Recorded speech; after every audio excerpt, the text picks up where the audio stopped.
Ladies and gentlemen, I adore speaking with Thomas Jockin. He is a fine scholar. I learned so much from Mr. Jockin, I wouldn't know where to begin. And when Mr. Jockin is teaching a topic, the topic is always at the center of what most needs to be thought, if thinking is to occur at all. There's a lot of thinking that thinks it's thought, but the problem is if it's not, it can't know it. So it's really important to have a good teacher to help you realize something that otherwise you might not be in a place to point out for yourself. And there are some topics and relationships that when you first hear, you may go, what? But the importance of those topics and how they go together could actually be of the utmost importance for all of us and how we as people carry ourselves in the world. And if we're going to actually be able to, I suppose, rise to the occasion of being human to the fullest and living to the fullest and in a manner that can handle and shine with beauty, which is a topic that Mr. Jockin is, again, an expert on. Mr. Jockin, what's your course on? What's your teaching on? And when does it begin? And et cetera, so forth. All that good stuff. So obviously, Daniel, I'm always excited to talk with you. You're one of my favorite people to talk to. I find that the vivified intellectual life is very much possible with you as a friend, and I just want you to know that I really do appreciate your inquiry and thought and engage, and always love talking to you. So today's discussion is about the course upcoming from Halcyon Guild. It's my second one. Johannes has invited me to teach my second course there on health and Plato and Aristotle. So the reason why I'm very excited about this course, which starts on September 6th, is the live courses. So that will be for 6 weeks. The way Halcyon works is that there will be 4 lectures in this case. So there will be on Saturdays at 2 p.m. Eastern. You'll join for a 2-hour discussion led by me based on readings, both from Plato and Aristotle and a commentary text from me, which then adds on from both the particular readings you'll do and the larger corpus of Plato and Aristotle and larger sets of texts that will support the main ideas being drawn out. At the end of the 4 major lectures, which will have group discussions and discourses around the topics to help you develop your thought. What I always love about Halcyon is that you have a week off to process, to write, and then come and give a symposium on a piece of writing or a work of thought, synthesizing and developing what was discoursed in the course. I think that's quite important because cultivation of thought is very much what I think courses and areas like Halcyon are meant to do.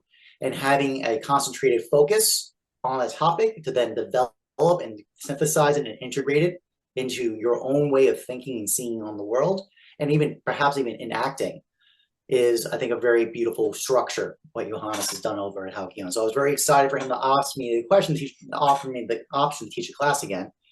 And he was actually him who made the suggestion for health. And I think that, I have to be honest, at first I was a little curious because you're like, what? Health? But then over the year, I've had time to research and process it. You come to find out it's actually one of the most important topics to discuss.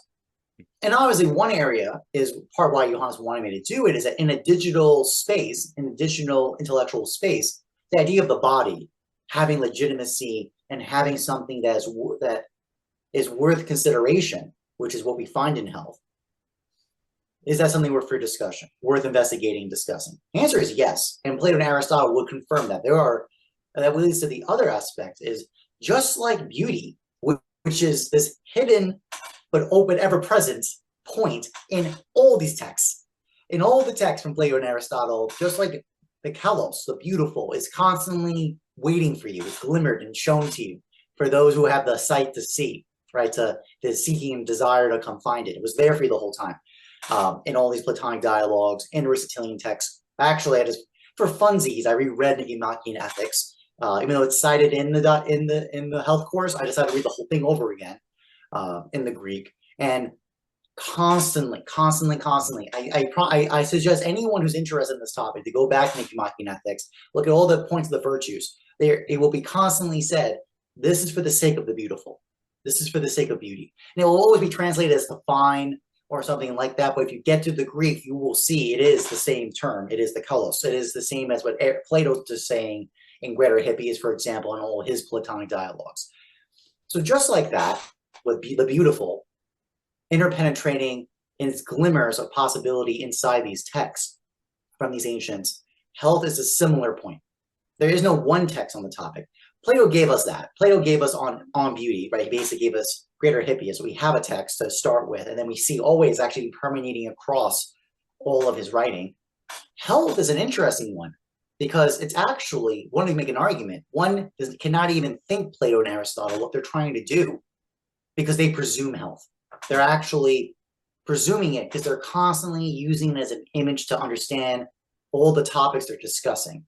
And by the way, it's interpenetrated across, just like beauty was all the dialogues for Plato for Plato. In Aristotle, health is interpenetrating all the topics, from posterior analytic to Nicomachean ethics to politics to obviously, and that's the point. Even as biological treatises, like the parts of animals, on the soul, health is constantly there. And you have to dig through it. You have to get to what is Aristotle's account of health? Because obviously the big challenge of anyone who kind of generally would look at this would go, oh, they were totally wrong because their model of health of the body was wrong, right? The humor's model, the cold and the wet, the hot and the cold and the wet and the dry and, all that fun stuff. So we would think, well, that's wrong. So obviously all of it's wrong. But there actually was a net session where, this was commentated in general that in a lot of these physical sciences and the physics aspects, material aspects, because their accounts were wrong, therefore all of it's wrong.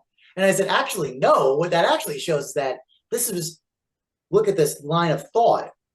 And even though it got some things wrong in its application, the particular structures and forms they're talking about is actually quite legitimate. And that actually the big part you find out is health is the key touch point for a world that has lost metaphysics. Health is the source origin of metaphysics, which is required. The quote from later thinkers like Catagen, for example, a student of Thomas Aquinas, building on his work on analogy. All metaphysical concepts require an analogy.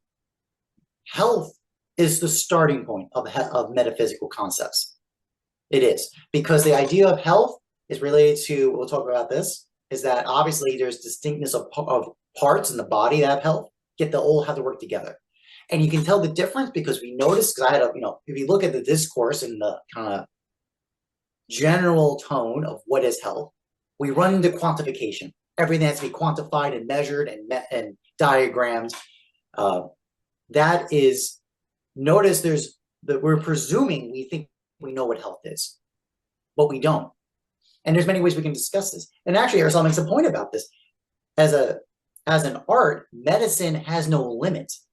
It will just do the maximum it will try to do. It has this kind of drive to push through for the maximum of basically achieving life. It has to be contained in a telos. So there you go. So not only does health to be really articulated as the pathway to metaphysics, no wonder, because telos is required. And of course, that's the most allergic word in the modern period. That what? You got to go to telos? And you actually find out, as we talk through, that the only way to be healthy is intelligible is via telos. The reason, and that is a metaphysical concept, and health is the way to get access to it. Let alone, and the point of reason why I think it was worth this talking about health this year is because if we talk about what the beauty is, the beautiful, and the conclusion of that first seminar on Plato's beauty on health, beauty and virtue, was that one must shape the soul to be able to apprehend beauty. Right. You have to shape the soul. How does one shape your soul would be to see the beautiful? It is with health. That's from Plato. That's a straight up point. Republic. Virtue is a kind of health, a beauty of the soul, and a will conditioning. Will conditioning, well-being of the soul. Vice is a weakness, an ugliness, and a disease of the soul. That's from Plato. And then Aristotle continues that point and makes it systematic about discussion about what that means. And in fact, I mean, again, this will all be discussed in the course, and it's quite shocking when I found this. was that one cannot think without health, with the training of the soul with health. I'm not going to spoil because there's a huge revelation when you actually work through the text of Aristotle. You have to pull from 4 different sources to get this, but you can get it. Is that the opposite to the original point I just brought up? Like, if one is intellectual, especially an online intellectual, do you need to be healthy? The answer is yes. And the connection is needed to memory. It's huge. Johannes, I talked about in the live stream with him, the announcement of the launching of the course. He was very interested about that topic. It caught his attention. And there is very interesting points about the nature of memory and of the soul and of health and of mimesis, right, recollection. And so thus we see how these are starting to come together and the way to get access to it is with health, which is of the body, and there's something in your power and something that you can cultivate in oneself. So that's the pitch, and that's kind of the way I'm so excited for this course, because I think it's a kind of continuation of the beauty course, because it's actually through the pursuit and understanding of health that one comes to understand what is beauty, because it's actually the same trap. All the traps that make you lose the beautiful by being captured into the good is the same scenario and the same dynamic at play when we lose health. Quantification, runaway quantification. As I just said off the cuff to Johannes, I'll turn this off back to you. I want to hear what you want to say about all this, Daniel. Number go up. Number go up. It does not matter to what end. Who cares? Number go up. That's good. Number go up. That's good. It's madness.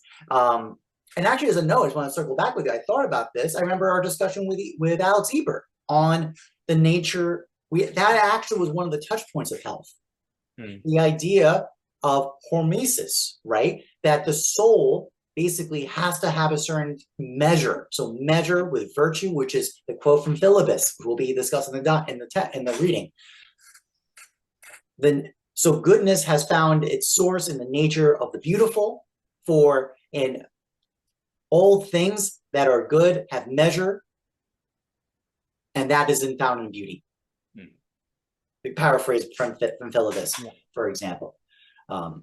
So thus this idea of the regulation and the measure as a kind of response, that's the point. It's like, so the point, how does that make sense? How our hormesis makes sense where you get exposed to stressors, but not too much that you destroy the measure, yet we can move to a higher level. So just to kind of borrow from, again, discussions from the net, I think Sept particularly, from a recent net session, I got very interested in this idea of resonant coupling, right? Authentic resonance coupling, where in response to the external, right, you resonate with it, and it's a coupling where at a certain basically moment opportunity of synchronicity, you're actually moved to a higher resonance, which is usually a stressful event, basically an event of stress or excess, right? You kind of blow from. I'm kind of blending Ebert now to account with that a little bit. The only way that this makes sense is by understanding of health. I'll give it back to you. Absolutely fantastic. And health is the source code of metaphysics, I think is such a critical notion. And I think basically what ends up happening is health now is just thought of basically number go up. Number of years you live, go up. Number go up. You must be healthy. And I think it is very astute to suggest that if you take health seriously, it's going to lead to the telos. Because health for what? To sustain you to what? To endure for what? Or what is the thing that you are able to be conditioned for experiencing? And what is health for in that sense? And what is it toward, right? Well, if we don't think that, then basically people's notions of health is, well, health is good because pain is bad and death is bad. Therefore, health is good. Well, what about affording beauty? Well, that's not how people think. They just think it's good to be healthy, but in terms of an increase of a number, which is how long you live, or a decrease of the amount of pain you are in, right? But then, of course, there's another sense in which if one never goes through pain, they never develop anti-fragility and they never develop character. So there's all these contradictions or logical problems that have to be thought through. How do you tell the difference between pain that can make you virtuous and pain that is meaningless? Well, you're going to have to be teleological. And that pain, there's pain that makes you healthy. Lifting weights, running. There's pain that makes you healthy. Well, then it doesn't make sense then to simply say that you're healthy to the degree you're not in pain. Well, under what conditions? In what ways? What kind of pain? Chronic pain? Well, what's the difference between chronic pain, et cetera, et cetera, et cetera, right? And if all you say is number go up, that is pushing to the side the inherent teleological considerations that are there, that are not being thought. And I think that does lead to basically health just being thought of in terms of a autonomous quantification that is very problematic. I really like, so there's a few more things. The memory is very important, and I really like that point you brought to connect memory and health together. That's big. Um, the other thing, though, you were saying that thinking is not possible without health. I just think also on a practical level, just as a kind of practical level, I think about this all the time, and I know Owen has mentioned this in the Agon. But if you're unhealthy, you're constantly relying on experts to tell you what you need, and you don't have access to that knowledge. And you're kind of constantly in a place of listening and made to feel that you don't have discernment. And that's where, if health is overly put in, say, medication or listening to the expert class, there's almost something in that just in how we see it is sort of you shouldn't actually think about health, actually. Like you actually should just follow what the expert says or the protocol. Now, of course, there is something to be said about expertise, but there's something about, I actually think, what I'm getting at, I think right now in the health world, we see a major tension between listening to the experts and people taking health into their own power, right? Like you have a growing almost influencer industry of wellness. And there are many reasons for this. People feel betrayed by the industry. They feel like they're not allowed to think for themselves. And they say, well, I want to think about this for myself. I want to find natural, et cetera, et cetera, et cetera. For me, all of this is actually indication that we haven't thought what health is, and that people are groping around trying to get a sense of what it is. And where we're not having the conversation as the source code of metaphysics, I think that has left a kind of vacuum of people not sure how to balance these tensions between taking health into your own hands, but also not ending up doing something that gets you killed because you didn't listen to the expert who knows what they're doing. There's a tension here that is live. And a reason I appreciate this subject is I think this is a very live tension, and I think many people are very confused about it. I think people are trying to figure it out. They have some sort of intuition that we have not thought health properly. But this is where, this is for me an example of where philosophy is very important, because it is the necessary, I want to say the necessary mode by which to approach this current vacuum in the culture, that a lot of people are just deciding for themselves what to do, but without perhaps the guidance of an Aristotle or looking at Plato or what you're describing. And so it just seems that discourse on health is wanting right now, that there is a piece of the puzzle that is not there, suggesting the importance of this subject. The other thing I was going to say, I'm a big fan, and we've spoken about it before, of what I call conditionalism. And I also bring it up because conditioning is a health term. We've thought a lot. I really do think our philosophical thinking has lacked this category of, there are certain experiences that are only afforded to you if you meet a certain condition. Like a certain condition has to be met. We basically think something is objective or subjective. It's there at all times, under all conditions, or it doesn't exist. There's this critique that you often hear where the person in philosophy is kind of a neutered, sexless being. It's all a man, it's not a female. And there's been a lot of pushback against that says we need to make the subject of philosophy definitive, a person in particular. And I have a lot of very strong sympathies with that. But we actually haven't taken that to the place of thinking health. We've thought the importance of taking into account race or gender or nationality or religion. And there are more and more people saying that needs to be thought in the philosophical subject. It does us no good to think the person overly generally, overly universal. And there's been a sense where people have come to that realization. But unless you start thinking health, there's a way in which you haven't actually gone deep enough. You haven't really gone. What you're doing is you're in this place where you understand that knowledge is to some degree involves perspective, but by not bringing it to health as the source code of metaphysics, you're stuck in this thing that ultimately deconstructs and falls apart.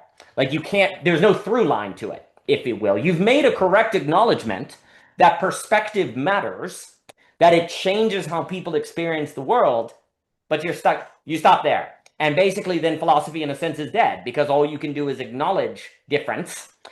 And then there's just the fighting between the goods that result, right? And that's what we have. To me, to be in the way that you're describing health, which I appreciate, is actually taking the reality of difference to the conditions of the person affecting what they can experience in reality that determines if metaphysics is closed to them or not.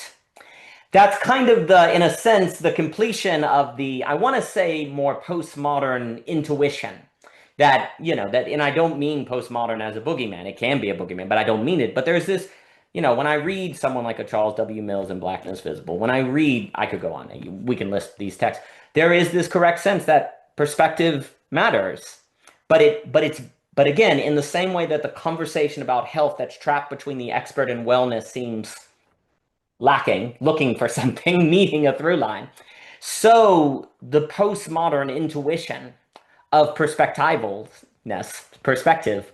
is lacking a through line, and thus it just fragments, and we have, and then you could argue it would be better not to have taken that thought at all, because now we just have a fragmentation that can't put any things together.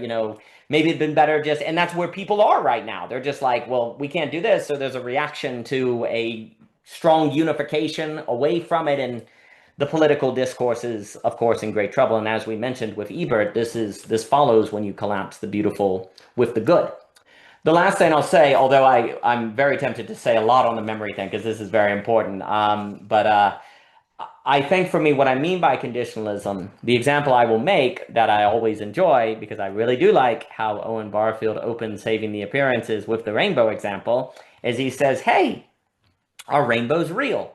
And you go, of course they are. He's like, but rainbows only come into existence under certain conditions. There has to be sunlight, raindrops, and you have to stand in the right perspective. If you don't meet these conditions, you don't see a rainbow. And what Owen Barfield then suggests, he's like, what if a whole lot more of reality is like a rainbow than we realize? We think it is objects and it doesn't really matter, but what if actually we're constantly in a state of moving between conditions that thus change how reality discloses? I think about shadows. We talk about light, darkness. Well, what's a shadow? A shadow is a certain condition where an object is in a certain spot in relation to the light that then creates a shadow. What's a veil? A veil is not a wall, but it's also not an open space. There's a particular condition that has to be met for a veil to exist. And health is precisely a conditioning force of the human being. It is completely, I think, true, just speaking personally, that in the same way that there are conditions that can be met to experience a rainbow, so one's health can determine conditions that affect what is disclosed in reality and can be experienced. And I don't think we have thought this. I think this notion has not been in the discourse. And as a result, there are just these various pockets of conversations, postmodern perspective, wellness versus expert, that is hungry for, I think, this take that opens up a horizon of thinking about terms of conditionalism. Because I think a lot of people, I can't prove this, I think a lot of the people who deal with wellness have actually had experiences of, when I do different things, actually I experience life differently. They have this feeling, they just haven't brought it to the metaphysics. And then when the expert class, who might be more on the reign of quantification, say that's not true, you can't quantify that, then maybe the conflict you have between the expert and the wellness is quality versus quantity, and neither know how to put those two together. And so then it's a problem that we have. Um, so I think this is an important topic. I think more can be said. Memory, I'm fascinated by, but I will pause and throw back to you for any thoughts. I thought so. I know. I think I knew I said memory. I was gonna kick. I was gonna grab you. I had a feeling. So I mean, let's start from this. I think it's a very important element, right? Because obviously, part of my I took a year to work on this course because of this issue of the shall we say, magisterial health class status, like dynamic regime, truth regime, with the reactionary anti-truth regime kind of stance. And I'm not in that. I'm not. Listen, I'm not here to tell you I'm not on this team. I'm not on either side of this one, because but I do think that points out what's going on here is a lack of trust. Yes. What's happened is that trust has been destroyed because there is no through line of mutual understanding. And I think, and what you're bringing up is that point of like when people eat certain things or do certain things, they have memory. As I'll give you a tip to this. I got a tip leading to this. They have memory to recollect. Wait, I felt like this before. I feel like this now. Better or worse, take your pick. That's memory. You know, that's something very important. It's usually a sign you should listen to, right? Versus, you know, basically the magisterial professional health class, they listen, quantification is very powerful. I actually talk about this in the idea of epidemiology is the application of what health is being taught about by Aristotle. People don't realize that. Because Vertulius from architect, I talk about Vertulius and architecture. Health was a very important element about it. It was because that place in which structures were built would make you healthy or not healthy. And guess what that is? So I'm giving you some tip-offs of this is how knowledge gets developed by memory, because you recollect, you remember, you see patterns of this occurred, something good happened. This occurred, something bad happened, and something you held the theme, Luber, shout out to Luber, the theme of what was going on here. And you realize, oh, for example, for Tullius, if we build our cities by the marshes, everyone gets sick. Now, the particular of why that was the case, they didn't know at the time. We would probably say the mosquitoes and etc. But then they also know, wait a minute, if we actually get salt water poured in, like basically flowing water, then it's not a problem. So this kind of observation of memory to build knowledge that gives you health in the place that you live. This was the structure of logic basically built through the classics, the ancients, that John Snow used in England in the 1800s to figure out the cholera outbreaks. It's exactly, I talk about this extensively in the fourth lecture. So there's a way for this to work where the scientific health truth regime can actually help and serve the community and work with a way that's truly legitimate. And if you actually notice it, this is very important. So when John Snow did all this, they did not know the bacterium. They did not, they had to use metaphysics because they had to use signs. They did not know the cause of the phenomenon. They had only the signs, the veil, the shadow, the glimmer, the rainbow. They only had the signs, and they had to work with the signs to come and work and apprehend, account to create interventions, and that stop the cholera outbreak. This is very important. So this antagonism we have today of the scientific account by measurement versus what the historical, even of epidemiology, the founder of it, John Snow, this was in harmony to the classical approach. If anything, today we're just turbocharged about it. Our power of perception is so much better. It's actually rather amazing if you read the original text from John Snow, his report on the discussion of the cholera outbreaks and intervention. He talks through interviews with patients, He was observing patterns, very subtle things of reasoning by basically removal of properties, basically removal of attributes versus presence of attribute, like those kind of things. So, for example, doctors washing their hands, and then still noticing that they were not getting sick, but the family of the sick were all getting infected, because he reasoned, that means it's by ingestion. It's by hand contact of the soul of the fecal matter and they say excrements or whatever. That they're not washing their hands after, and then they're getting sick. He reasoned through by signs, pure signs. That's it. Accounts and signs. That's all he had, and he was able to work through his reasoning. So I say this because there's a way of observation and trust and memory that can work together to have deeper reasoning. That it's not just this pure capture of the quantifiable. The most clear sign is when people look at a measurement. And there's actually a lot of doctors, I will comment as a general, I will say this comment. I've had situations in my family where people have gotten sick and the doctors say, well, the measurement said there's no problem. But I don't understand. He's in the hospital, he can't breathe. What do you mean? My father has COPD. So, and they're like, no, we don't know. We're like, what do you mean you don't know? Don't you think we should find out? Like, no, number said nothing's wrong, so you can go home. Like it's like, no, but really, this is what causes this rupture of trust. It's because we're like, there's an emergency. He could not be, like, you stabilized him, but you have no account to explain what's going on because your numbers don't tell you anything. So that's just, I just want to share that that's the tension that I see with this kind of imaginarial health truth regime and the kind of wellness kind of folk regime, which is a hard kickback, trying to say, oh no, we don't need any of that stuff.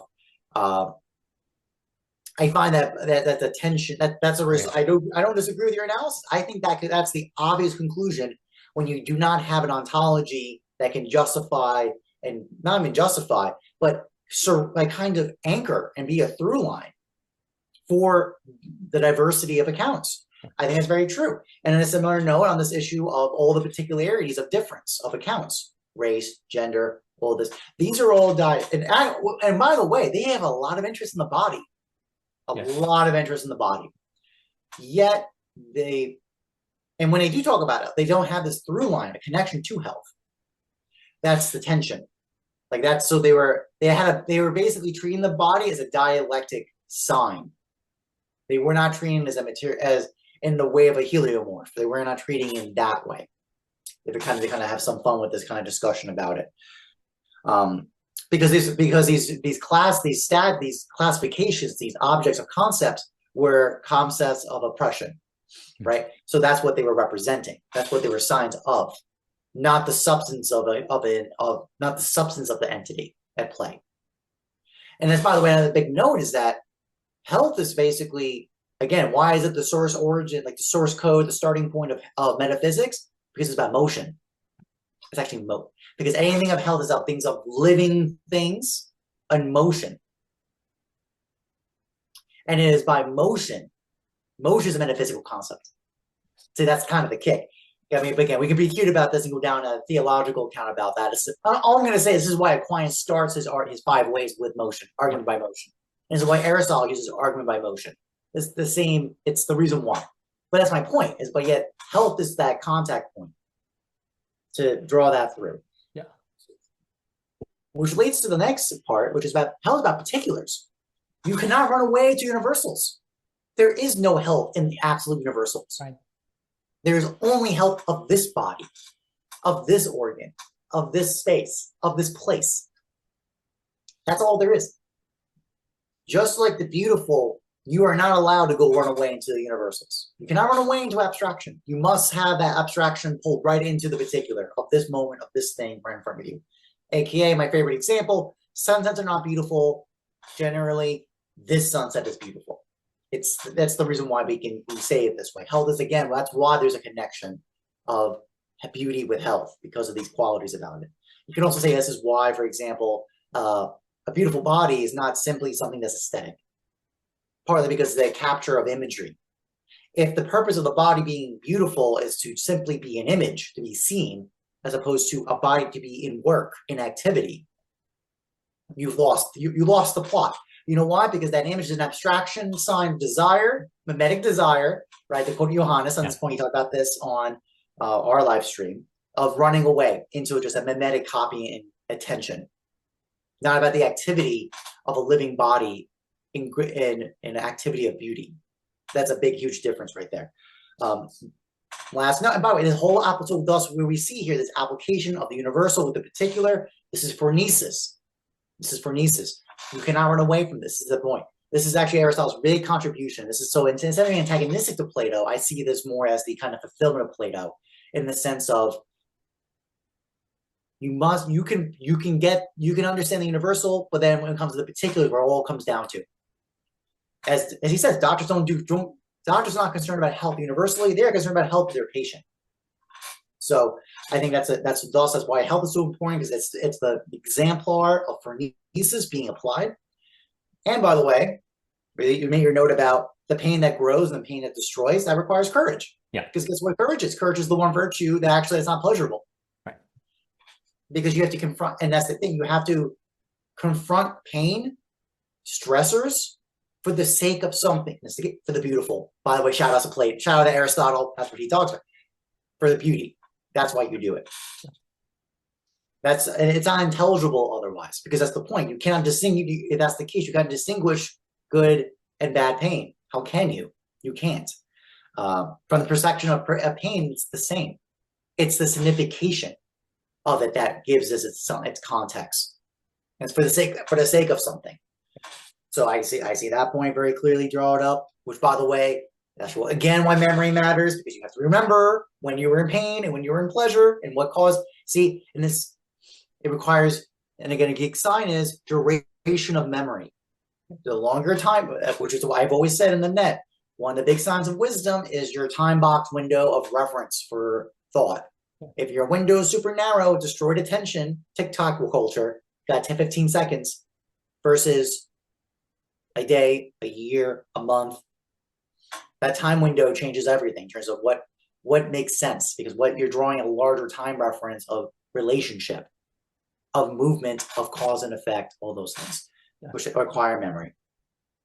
And by the way, and then actually draw this point, the quote from basically my discussion with Michelle and Javier on Geopedia and the algorithmic. Here's our problem: is exit versus return. And I want to say, and as I said there, guess what that return means? Of your life, exit of your life, meaning suicide, things like that. You cannot. We have to have an intelligibility of health to understand what about those relationships. How can we? That's what, which of course has led to. Now, regards to people's opinions about this, but like the discourse though of euthanasia, basically self-exiting, self-chosen exiting. Is that appropriate? If you don't have an understanding of health, you can't justify not. Because you can say, I don't want to suffer this pain. It's rationally justified to claim. So this is what I'm going to do. And then there's no counter against it. And this all draws from, as you said, there's autonomous rationality. And this way of this kind of number go up is autonomous quantification. I think it's a very pithy corollary to that. Now, of course, last caveat: do we like pain? No. So this is also another good example of, look at this, the same object, just like, so that's why the language of Geopedia and algorithmic is really at play here, because health as an algorithm, guess what that is? That's autonomous quantification. Number go up and then run away with that. But health under Geopedia would ask those relate these kind of taking pause, and this kind of like, again, when we say the language, think about the whole person. That's what we're getting at. Is the number is just the beginning of the conversation. It's not the end. You use those numbers and the quantification as a sign, right? To start the conversation. It's not the end of the conversation. It's just a better instrument. It's just an instrument in the part of understanding. Because as we said before, and I said in my opening lecture notes, the close things, notice again why the algorithm is so concerning, because it's always been adding more. Yeah. Always concerned with additive interventions. We got to intervene and we got to add more in all cases. I think that's also why there's this kind of tension of trust, is the feeling of, oh, we're just constantly doing stuff with more interventions, more extreme interventions, and it seems like those are not working. And what about the question? I think actually I had a private conversation with you. I said, we talked to an expert. Usually a good expert's going to actually consider the simplest solution, or actually what you should not do. A good expert will give you that. So instead of running you around the circles about very expensive intervention or very extensive intervention, if possible, they will do a more straightforward intervention or even a removal, not even add. Mm. Um, and I think doctors would, I think a good doctors would ideally have a similar disposition, in terms of that kind of stance, with caveats of obvious when there's emergencies or it's significant crises. That's a very different discussion. This is talking about kind of also, I think too obviously is a big note is that I think also in the United States especially is that a lot of us don't have primary doctors anymore. We're in constant crisis mode. Basically, we only interface with the medical infrastructure at crisis, not what virtue demands, which is conditioning and cultivation. Again, time box window, much bigger time box window. Um, I think I'll stop with that. I'll pass it back to you. No, again, fantastic. And what you're saying on the time and being able to remember and those connections, Michelle and I will often reflect on if you don't have a good memory, a lot of people, in our opinion, end up in patterns that they never escape because it requires memory to see a pattern you're trapped in. Like pattern requires memory. Like there's no, if we're talking like lived experience, sure, I can look at this painted picture here and see a pattern, whatever. But a metaphysical pattern, which are the ones that bodies and motions are dealing with, which we are going to require memory. And and again, I think this ties to health because I think it could be argued, a major cause of bad health tends to be relationship drama. It creates stress and it destroys health. But here's kind of the vicious auto-cannibalistic irony. As the pattern you're trapped in creates bad health and stress, it creates bad memory, which means you're less likely to see the pattern, which means you're still in the pattern, you get worse health, on and on and on and on. I think personally, a whole lot of life is about avoiding those kind of entrapments where you get in some sort of pattern you can't escape. And that requires you to see the pattern. And health enables you to see such patterns because it enables memory. And if you get in one of those auto-cannibalistic, snake eating its own tail patterns, it is self-feeding to get you in it deeper and deeper and deeper because as you're in the pattern that stresses you out and causes problems, your health gets worse, which affects your memory. And I think you see that when people are stressed or they're in relational issues, they don't seem to be able to remember things. They're clouded by anger. They're clouded by hurt. Their ability to kind of put the whole picture together is not there. They become more and more stuck in their immediacy. We see this in relationship problems. People become increasingly stuck in their immediacy, which is the exact opposite of what you want to identify a pattern you're trapped in. So it gets deeper and deeper and deeper and deeper, and you need that deep metaphysical intervention, if you will. We see this in relational health, I want to say. Why wouldn't it apply more generally? What if there are all sorts of structures you can end up, say, thinking in terms of autonomous quantification, of which then that very quantification leads to various stress, maybe a burnout society, maybe trying to keep the metrics, which then in that stress gives you worse health, which then makes you have worse memory to identify the pattern of this autonomous quantification or social incentives and so on and so forth. And so you get trapped, right? For me, I think it is absolutely the case that metaphysics has a lot to do with motion. You are not in life going to avoid motion. The question is, are you in this motion or are you going toward the beautiful? And the stakes of the question of health, connecting it with memory, and also, as you pointed out, this critical understanding that the health sciences are birthed in a metaphysical epistemology. They are birthed with analogy and seeing the pattern and remembering the pattern. This cannot be overstated. Without that, the probability of ending up in some sort of entrapment, enclosure, repeating structure is very, very high. We are going to be in motion. If we don't think the problem of health, then we're going to probably end up in some sort of whirlpool, perhaps is another image that's coming to mind. That becomes very difficult. And how do you get out of a whirlpool? You have to have the health and strength to swim out of it. Really freaking hard. And if you don't have it, you're going under. And I think we see this. I think many people, their entire lives are actually qualified by these kind of occurrences. They are in something they cannot get out. Um, I think also the metaphysical, I'll just say that, relevance of health, I think is clear when you take seriously the mystery of what it is to say something is alive. And I know that gets tied to Noose, etc. I always think about there's a scene out of a novel I love.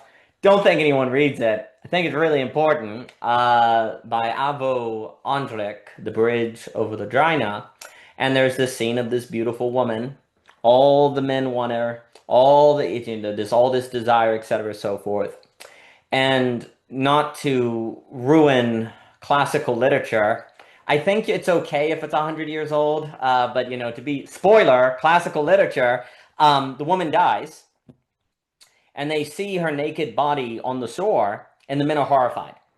The same men who were attracted, all they wanted to do was be around her and see her. Once he's dead, it's a horror, but it's the same. What Andrek is pointing, it's the same body. What's the issue?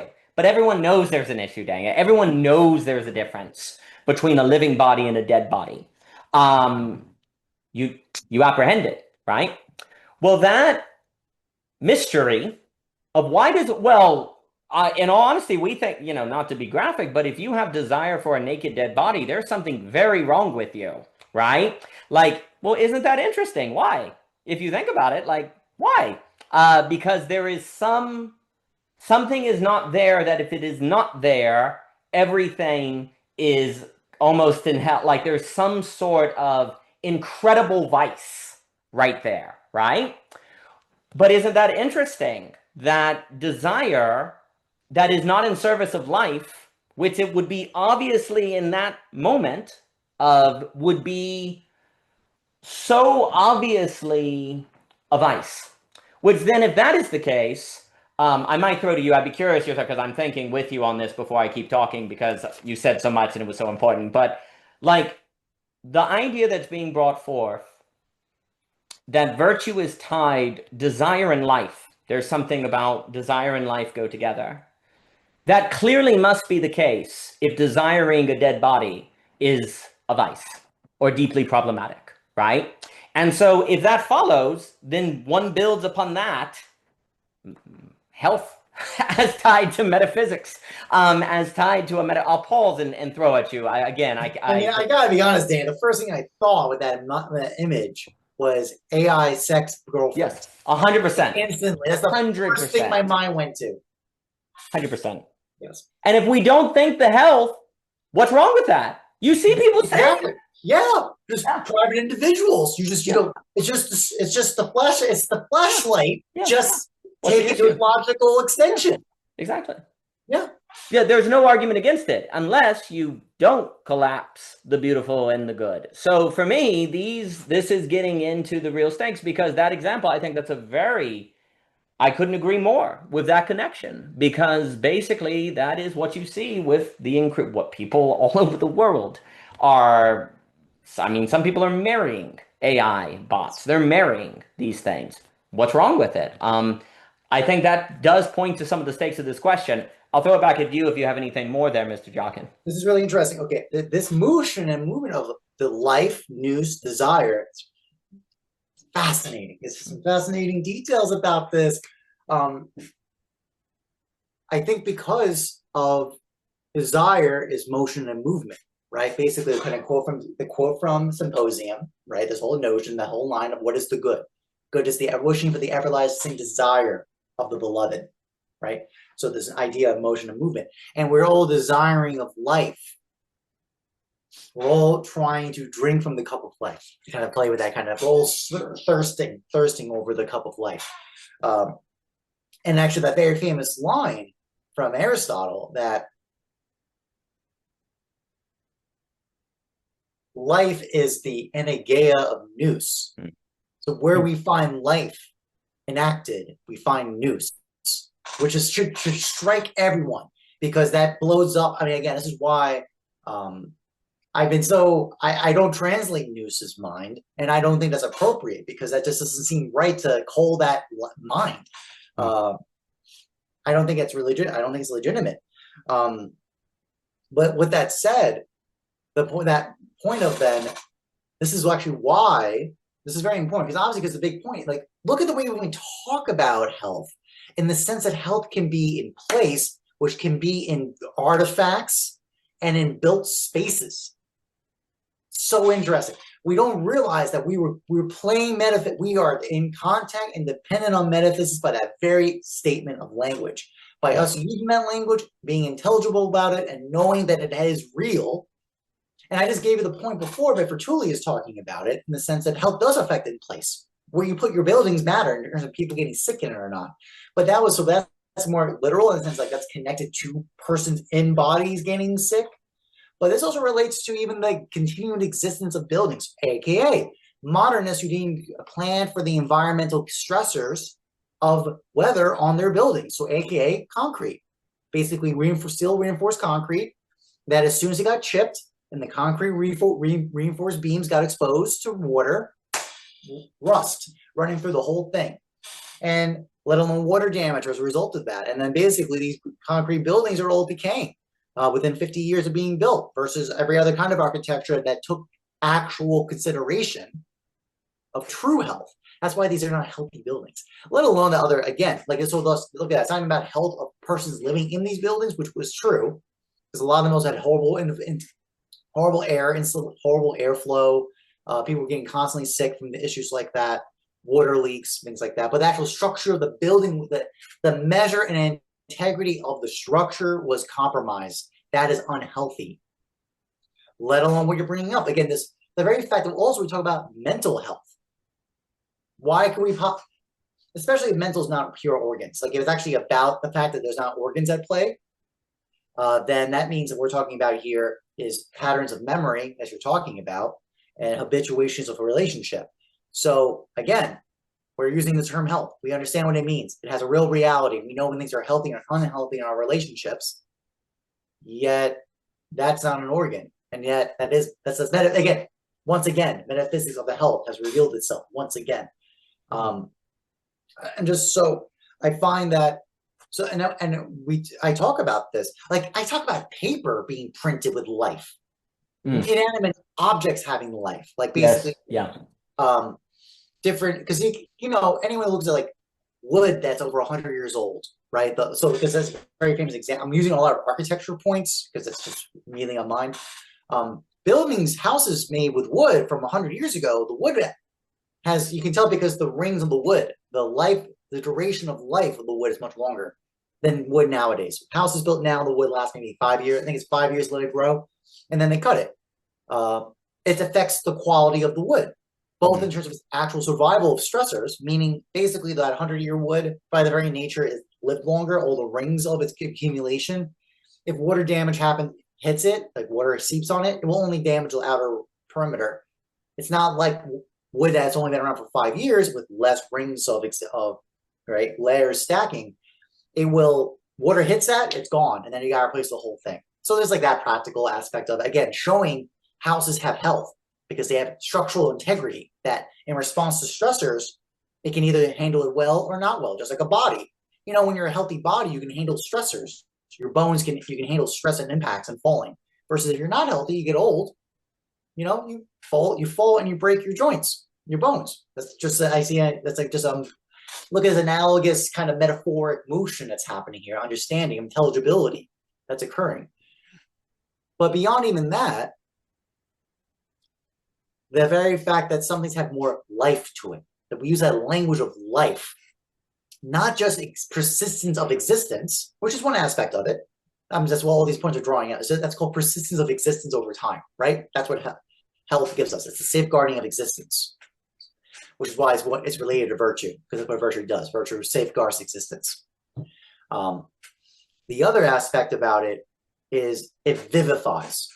It has this vivification because without there's a reason why there's like a half joke that health is wealth. Like you hear that term, right? It's always so funny because it gets so caught up in algorithmic thinking of number go up mentalities, because typically the kind of people who have that number go up mentality with health will also say that. But they are correct in the sense that you can do things when you're healthy that you cannot do if you're not healthy. I know this because my father has a lot of health issues and he cannot travel. He can't fly on airplanes. He can't do certain, there's lots of things he cannot do because his body will not be able to do it because he's not healthy. So thus, look at this, the capacity to enact capacities of your nature. This is always why I talk about Aristotle. You consider Aristotle's ontology of existence metaphysically as, I call it the Enneageia Dumas's sandwich, right? We basically have there's two Enneageias and then two Dumas's that kind of connect like this. And so it's first and second Enneageia and first and second Dumas's. What that means is, to kind of simplify, we have a substance. We basically have our eidos, which is which gives us our nature, and that nature gives us capacities, and then those capacities have to be enacted in a particular person. So kind of, I'm summarizing in a rough outline.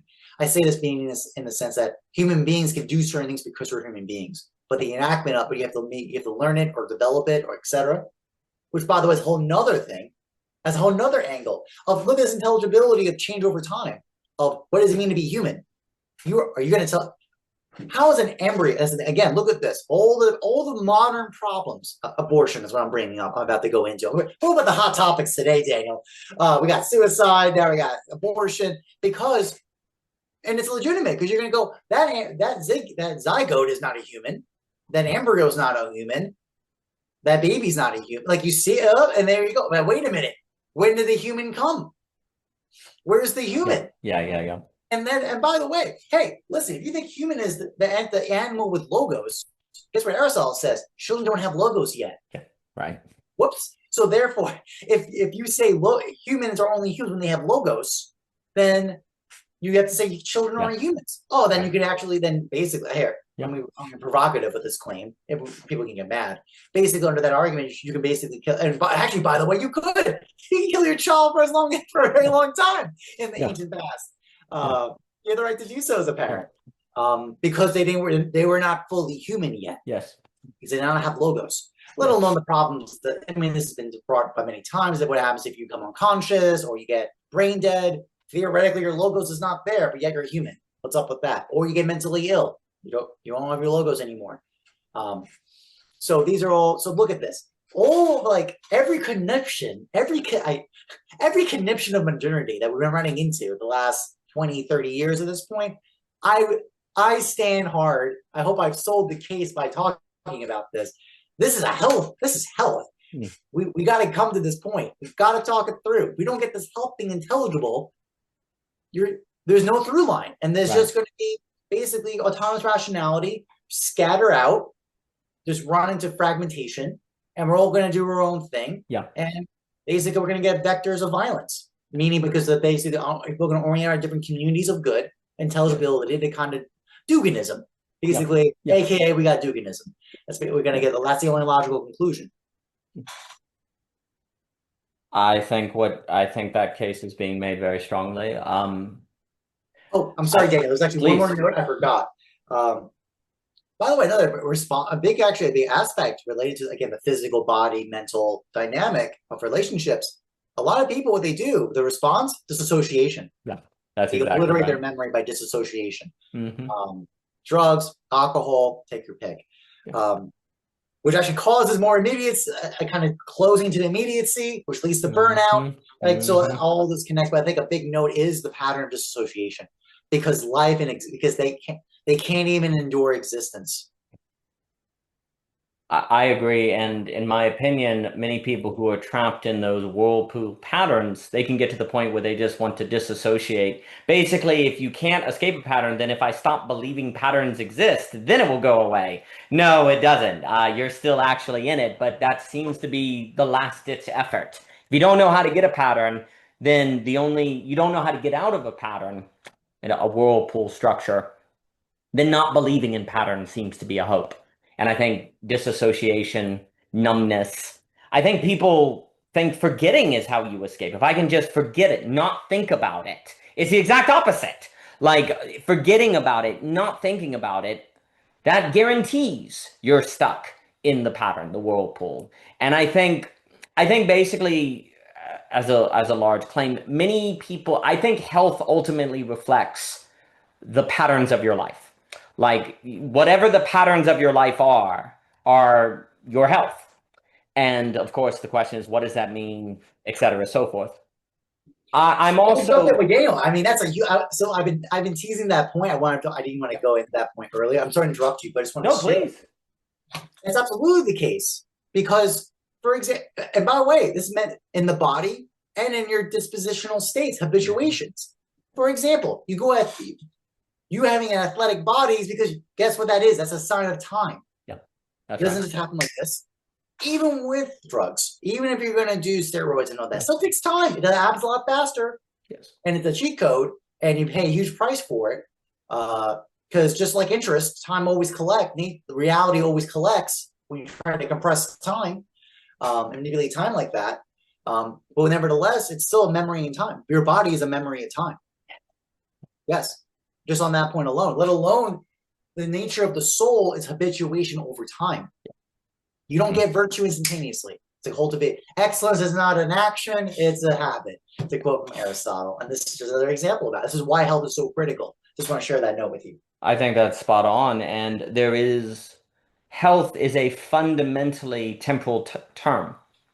Um, Problematically, perhaps an indication of our metaphysical degradation is the thinking of health as passing a test, a quantification, or a certain state. I think we understand we don't connect motion and health very much, and if we do, it's not in the fuller sense.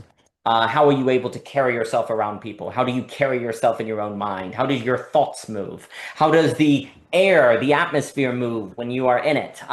There are Motion is not merely the ability to run a 5 minute mile, even though running a 5 minute mile may actually condition you to be able to hold a room and to create an atmosphere, because that might be part of your ability to handle tension and anxiety. See, all of these things can go together. Um, I think also it's interesting because as you were speaking, many people ask the question, what is the good life? It is very interesting to think that a better question would be, what is the healthy life? Because unfortunately, when people ask, what is the good life? Obviously, that can collapse the beautiful and the good. But it is interesting to ask, what is the healthy life? Because it's weird. It's like, well, one that doesn't die? Well, that doesn't sound like the healthy life. Everyone knows that not dying does not equal life. If you think that, you'll find out you can live a long time, and that's not the vividness, right? And so it is interesting when you connect this idea of we don't really ask, and I don't think we do.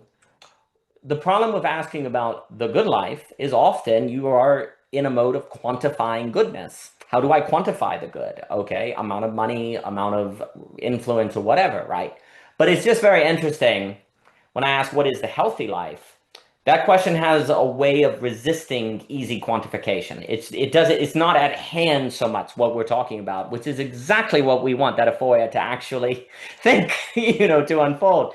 I am also so interested when I think about ethics in general, even when you get into the problematic, in my opinion, problematic modern philosophical ethics that are trolley problems or thought experiments or whatever, even they are almost always in regard to some question of life, death, health. Do you kill the person? If you pull you're going to kill someone if you do that. Okay, you've got X amount of medicine. Do you give it to the children? There's always these questions involving a loss of life or a violation of some sort of sacred principle that we can't put into words, but we have an idea is there. It's just very interesting. I'm struggling. It is interesting to think of, is it even possible to consider serious ethical questions without it ultimately coming to something about life? Um, Seemingly not. If life is not, if there's not going to be death or something like that involved, then it seems to just be a preference or maybe a logical question, but an ethical question. It seems very difficult to speak of ethics and not have stakes that involve human life or well-being, etc., so forth. Problematically, perhaps one of the reasons our ethic considerations today tend to be utilitarian or thought experiments or whatever is because our concept of health is, well, we don't have a concept of health. We simply have health as living longer, therefore it's just life. Whereas if you had a robust concept of health, you'd be in the virtue ethics, which most philosophy departments don't think have a place anymore. Well, yeah, if you don't understand health as the concept, because it is very interesting that one's notion of ethics is tied to a notion of life, death, and stakes in that, right? Um, I don't think it is by chance then that we've disregarded virtue ethics as we've not taken the question of health seriously in the way that you are describing with metaphysical ramifications, the metaphysical ramifications. I'm also, it's interesting as you were speaking of the tree, you know, you have a certain structural stressors, this idea that it is older, therefore it can kind of handle more. Um, and then comparing that with the human body, where, you know, there can be an idea that if it's older, it probably can't handle more. That actually might be evidence that we have then the wrong metric by which to determine health, that we are applying a kind of metric of objects onto human beings, whereas perhaps human beings are more like, I want to say novels. I'm thinking now with Nassim Taleb when he made the point that if you were betting if a 500-year-old novel would be around 100 years from now or a 10-year-old novel, be real smart to do the 500-year. Because if it's been around this much, it must have a vividness, a vitality, a something to it that is making it persevere through time. And so it's very interesting because novels, and I would say things that seem to point to something more dynamic, more in the realm of beauty and health, etc. So it's interesting that a novel is not going to persist through time unless it has some sort of something that comes alive in it. It has to have this vitality, this vividness, this thing that's coming. That seems to be what humans are more like. And the more that a human has a certain vitality, a vividness, a shine of being, however we want to put it, the more they live on because they're remembered, they influence people, they are carried on, and they also seem to persist through time properly. We perhaps as human beings end up having a concept of health that makes us try to assume that the longer we are around, by definition of being around longer, we will have vitality. But to clarify the point, you're getting the order wrong when it comes to a novel.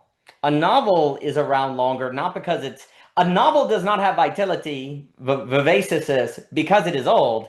It is still around because it had the vivaciousness. That's why it carries on, right? I think we almost in our thinking about health kind of ask, if I do the things that are going to help me live longer, I will therefore have more shine. I'll have more vivid. If I, do what the doctor says, or I extend my life, which is more of a quantificational taking pills or whatever question, I will then get geopedia. I will then get life in the fuller sense. But that's not the case.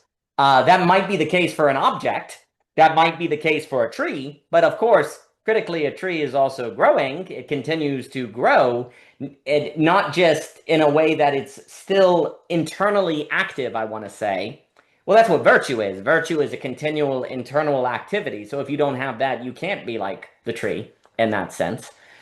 But I think basically we have a concept of health that basically suggests to people the longer you live, the happier you'll be. And that is not correct. And again, I think if I think about novels, if I think about the great works that are still with us, they are not the great works because they are still with us. They are still with us because they are the great works. And I think the humans are very similar. The ones that live on, in people's lives, memory, and even in themselves. If you like, most people perhaps do not feel like they're living on in their 80s or 90s because they're frail, and well, you could argue that happens to people in their 30s. So, but it's interesting how basically not getting this straight, I think, has those sort of ramifications of a certain. Basically, we end up thinking if we live longer, we will therefore be more alive, when that is not the case. Mr. Jockin, please. Because people are confusing matter for form. Yes. That's what's going on. Yes. I mean, because that's the language going on. Because the wood of the house is for the house. It makes up a Yes. house. That's it. That's what's going on. They think that their bodies, like they think the human is just they think the biological account as human as a bundling of organs, as a meat bag of organs that happen to be arranged in a certain arrangement. That is not what it means to be human. This is that you can always catch this because the language of embodied catch it kind of draws out or bias towards that, when the classical view is always ensouled. Ensouled, right? Huge difference, because idea of living ideas, the living word, living ideas, bringing before the eyes for a republic. Excuse me, from rhetoric from Aristotle. Idea does exist, can persist over time when it has life, right? Because it shoots through and basically finds as a strike of truth attached to it, or beauty, or something like that. Which then, yes, allows for, and actually the thing is, it's so interesting because like the argument's made, this meat bag is just a vehicle for DNA. Like that's the argument that's made, right? The biological account is that this meat bag is just a bunch of DNA code. Our job is to persist over time via DNA. That's our process. But that's the kind of suspicional point that you're just a alphabet soup of a bunch of strings of letters of code. That's what you are as a human being. That's the embodied account of what a human being is. Versus the ensouled version is that you actually are a soul that has access to an account. That your dispositional state of virtue gives you access to, might encounter the beautiful in the biography of your life, which may generate, now the quote from Symposium, the offspring. Actually, no, Timaeus, excuse me, a little Theaetetus, actually, a little Theaetetus with Symposium, that the philosophy is meant to be the midwife of the birthing of beautiful thought, the draw from Symposium, that will endure forever. Because the vehicle now is a discourse of logos. That account gives a discourse. The very fact, look at this. I made this course from 2,000-year-old texts to give a new account, to draw out a new possibility of an account. And then to draw this out one last, draw this through is that via these accounts, a new possibility of activity can generate itself. Because I say this because, as you're saying, this question of, look at this, we don't even know what life is. We're very aware, we know when we see it, we get that life. And I've seen dead bodies, so I do know that it is very, I talked with Javier because he had a passing. You find out the excess of existence by looking at death. Mm-hmm. You just realize it's kind of the encounter of the real being presented to you, to use that language, it's just how excessive existence is. Because of the lack that's been the absence that's been not presented to you. Yes. When you see a death. Which then draws out basically, so thus the project, and that's the point, is that the whole project of ethics, of the aspects of philosophy is ethics. And at the point is like, this is about life. This is what we're talking about. So but thus if we see life, health is part of that. It's just like health is that drawing through to beauty, it's because it's connected to life. Yeah. That's the reason why this is the case. Nice. So thus, by not having an account of health, you don't have an account of life, really, you actually don't. And you don't have an account for what beauty is. That's the structure of all this. And you know that the case because of safetyism. Yes. So for example, I mean, people ask, oh, does that mean I should never smoke? I should never drink? See, the point that without a proper virtue account of health, you cannot answer that question. Because actually, I made a comment about this to Johannes. I was like, to be honest with you, see, that actually is not about the activity itself. Correct. It's about the relationship, the context, the encounter of the habit, of the habituation. So, for example, you drinking alone to disassociate because you hate your life at 32 years old because you're alone, you have no friends, you disassociate from anyone you care about, you have no faith, you have no religious community, and you're drinking to disassociate. It's a very different reality than drinking with your friends, talking about philosophy and having the grandiest of banter, right? Talking about philosophy, having a theory of life, meaning you're having an encounter of the beautiful. That's a same activity, completely different reality. Yes. Right. So what's up with that? You cannot quantify these particular actions to an complete abstraction outside of particularity and the relationship and participation under its orientation. What is it towards? What is this towards? You cannot answer this question. Similar note. I mean, generally, this is usually the, to my understanding. Again, I'm not an expert on this topic, but my understanding of usually the sign of alcoholism is that mark of sociability. For example, drinking in a social context versus alone, right? That's an immediately.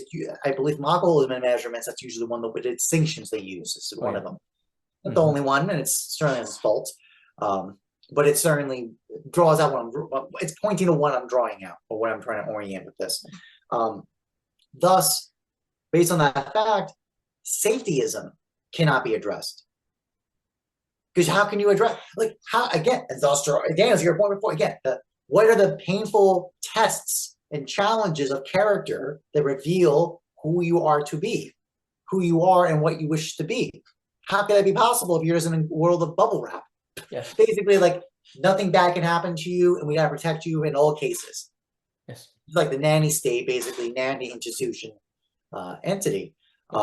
And that's both in a physical aspect as well as a mental aspect, on both aspects, both dimensions of that. Yes. There's no intelligibility to discern with particularity what is the appropriate response, the fitting response in both, not just, and that's the point, and then even not just in justice, but in equity, which of course, and that's the key point, is that, by the way, in health is actually the nature of the equitable. In the sense, what I mean by that is equity, the way Aristotle meant it, was the correction for error that was inevitable of universal law. Universal law was always going to fail, which is always very surprising to any strict Platonic stance, a very hard rationalist account. It's like, what do you mean that the universal law can be wrong? And Aristotle said, yes, it must be wrong. It has to be wrong. It will have error, but it's the necessary of the subject, the human, the man of virtue. And it's a very particular kind of human. It's very, very, very particular, the exemplar. It's specifically what's called, there's a very particular kind of man. He is the man of nobility, the man of it's actually called the spoikos. It's a very particular term. I was recently actually encountered, and then again, when you keep reading these texts, you realize all these subtleties when you read the Greek again.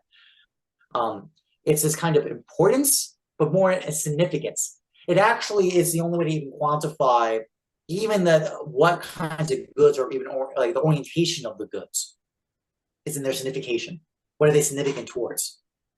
Not just any kind of good, but towards a serious good or a significant good. And that is the kind that person, what it's getting at is the kind of virtue has a commitment to principle. And he knows that in the encounter of a other, where there's a failure of the application of the law, of the universal, they will respond and correct the error. So in mercy and in correction. That's what health's meant to do. Yes. And but that's impossible. But the problem is with autonomous quantification and the law of statistical analysis of populations. We go, no, we're just gonna, here's your population curve, you fit on this curve, you're in this range. Again, a very powerful instrument of perception. It's a very powerful instrument of perception. It does have connections to reality. We do know that. However, that's a kind of universal law trying to be applied without the reality of the necessity of the equitable, the necessity to know there will be error. There will be error, and it has to be corrected. I think that's actually a very important element. And but the only way that it makes sense is that we have some orientation of health to even perceive the error, and then let alone understand what is the fitting mean to respond to it. Yes. Yes. Thus, all the properties of virtue ethics go out the window without health. Yes. As you're saying, you cannot be ethical with virtue if you don't have health. Yes.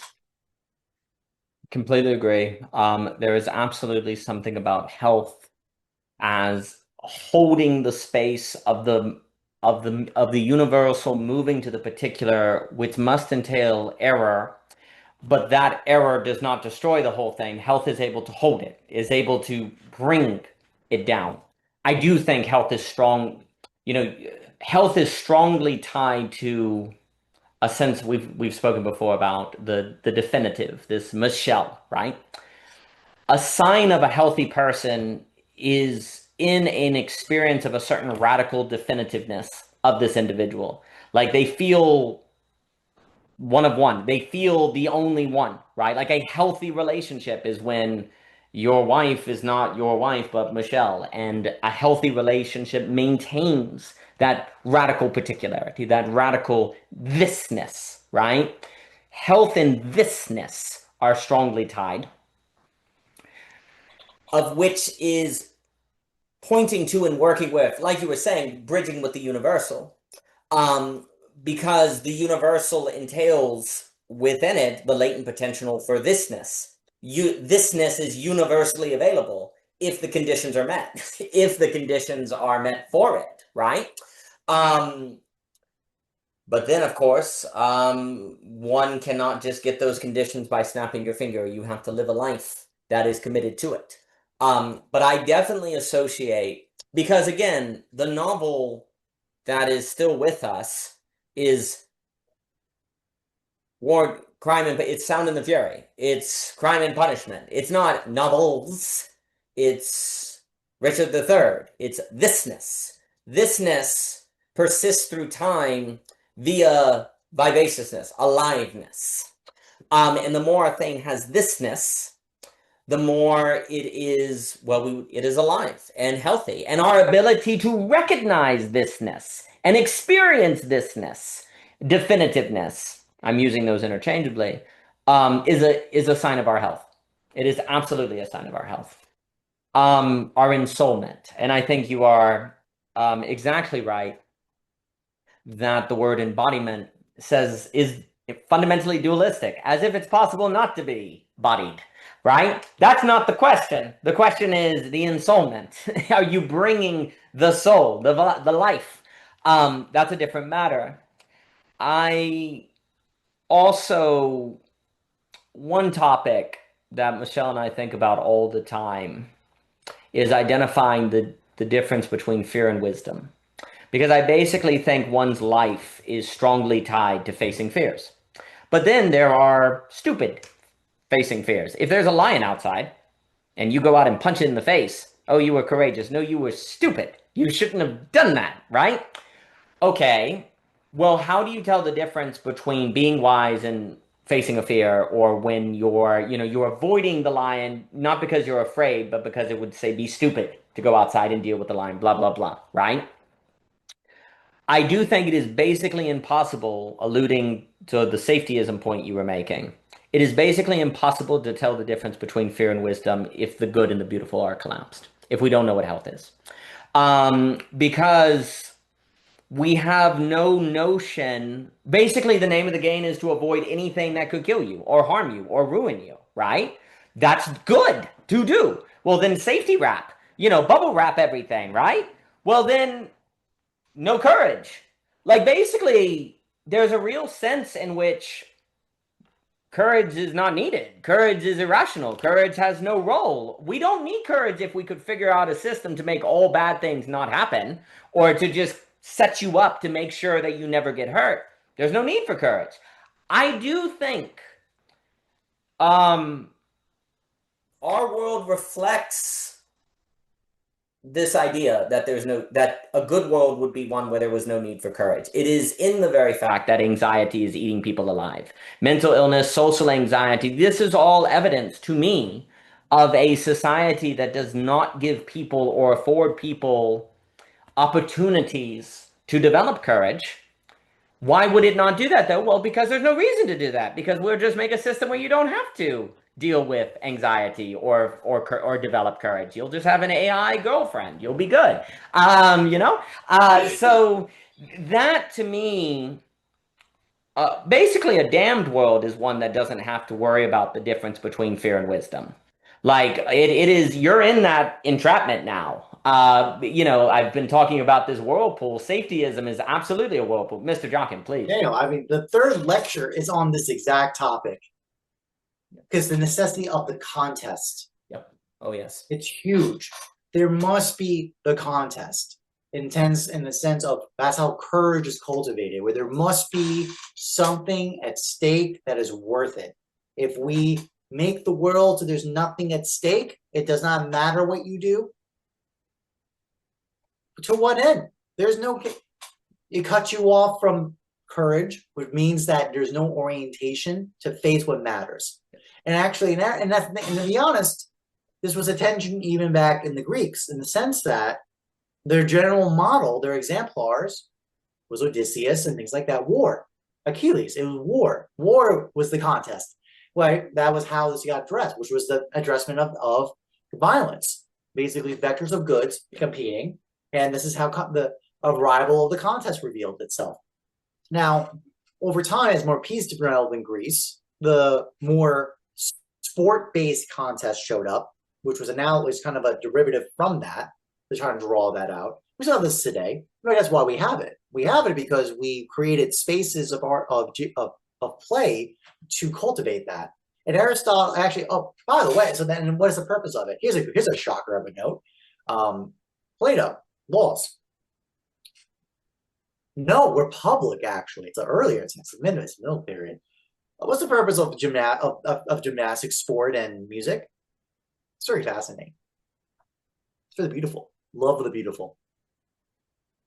It's stuff like that drives me nuts. That I'm like, because of course everyone quotes Republic of the idea of the good and the supremacy of the good and the beautiful. What's that? Useless. But when Plato's even saying in the same text, again, my whole retcon move, my whole move to go to all those other dialogues, both early and late, to say no, beauty, guys, it's super important for Plato. It's in the Republic, the text that is most commonly cited and talked about as the justification of the primacy of the good over all the other transcendentals. Anyways, so that's what courage was meant to, so that's what the contest with artificial contests of this athletic sport game. But it's really interesting because I have his general opinion. I think what Plato's doing in the series of the dialogues with his character Socrates. I'm not the first person who said this, so I won't take credit for this point, but I really do believe he was meant to be an exemplar of an intellectual courage. In the sense, if you actually work through, remember, the trial of Socrates was prefigured. It was forewarned in Gorgias. It was presented. Remember, it was this challenge. Socrates was challenged by Callicles to, this is nonsense. Just do a little philosophy. Don't go all crazy on this stuff. Which is very similar to actually, by the way, Aristotle's noted about like athletics going too crazy. You can't do athletics too crazy. You destroy the person if you go too nuts with it. So it's basically a similar angle is for philosophical work. Callicles is giving the character Socrates in that dialogue. Right. It's for a warning. You will be charged. You will be placed in a position of powerlessness where your little philosophy will be useless, and you will be destroyed by it. That's what will happen. And that's what happens. And then thus, Euthyphro, right, in terms of that discussion, that's why he's there. Then you get the apology. And a lot of people skip. I know some people have talked about it recently. I always love Credo. Credo really brings it home because it shows that no, that's not an accident it was presented to us. That's the reason why I think it's really important, because that's where it was shown he had the choice. He could have left, but he chose not to. But why? Why was that not foolish? The answer was not foolish because his beloved demanded it. It was the demand of his beloved. The laws for him. I mean, in that example we talked about. Let alone what he said in the apology, right? The unexamined life's not worth living. And then going into Phaedo, where again when he basically drinks the hemlock and passes away. And even in the portfolio of those dialogues together, you are presented the non-athletic non-combat oriented contest in terms of the predispositional state of courage one needs to be in to be a philosophical person. It's a very high standard. I mean, another example, the closer we can get to is Thomas More, right, Yes. with his execution. Things like that. That's where your bodily life is at play, and the commitment to virtue, the commitment to a dispositional way of life, trumps that, even under pains of death, right? And this is also the argument of why martyrdom is not insanity, because and as Aristotle says, when martyrdom occurs for one's principle, for one's country, for one's laws, for one's friends, this is the exchange of something even greater. Yes. The noble, the beautiful. Yes. That's actually what's being traded in for this. So, and safetyism cannot comprehend any of this. This is impossible. This is a completely alternate reality, basically. It just looks like insanity to those individuals. I think that's exactly right. And then for me, that is the problem is, I've been talking with the map is indestructible about internally consistent systems. It is an internally consistent system because it's rational safetyism creates a logic that makes it rational. And so you're trapped in an indestructible map. You can't destroy it according to its own logic because it is all internally consistent if the beautiful does not exist. But if the beautiful does, then it's not that you destroy the map, you move away from it. Because that's kind of a thrust of the book is if the name of the game is to destroy maps, you don't. They're internally consistent. There are these whirlpools. There are these logics that entrap on themselves. The name of the game is to raise yourself, to add another variable, another dimension.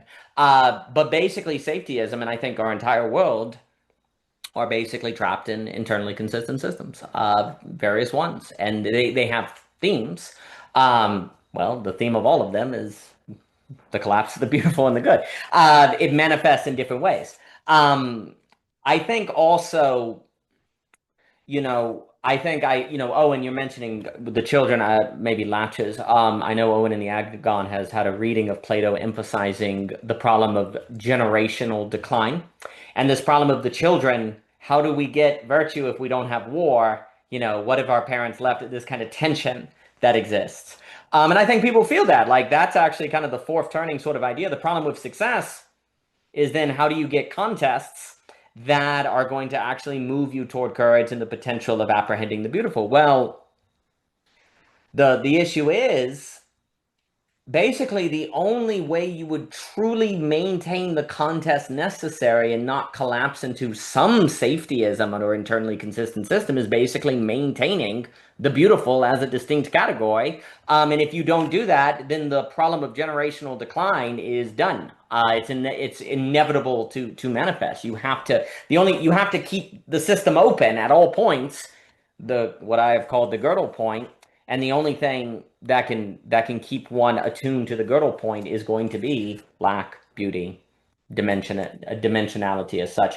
And the kind of being of whom can do that work must be healthy. It is not the kind of work that just any person can do off the bat. Any person can do it if so conditioned, but not just at the snap of the finger. It requires the work and time, as we've said.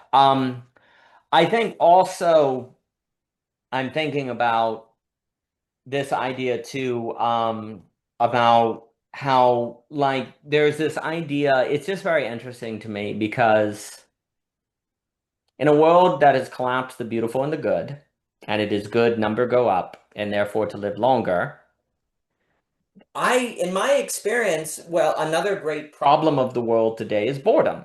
People are bored. I think I think basically all we have seen with longer lifespans is higher probability of boredom. Like, people are getting healed from their illness to go back to being bored, and then in their boredom they go get, health to live longer to go back to being bored, and it's this very odd back and forth. You don't like pain, so you'll go get that treated, but then you just go back to boredom, and you don't really have a sense of any life there, right? But hey, if the beautiful and the good are collapsed, they're doing the right thing. They're not doing anything wrong. That's what you should do, right? That's internally consistent with the logic that is afforded by the safetyism, if you will.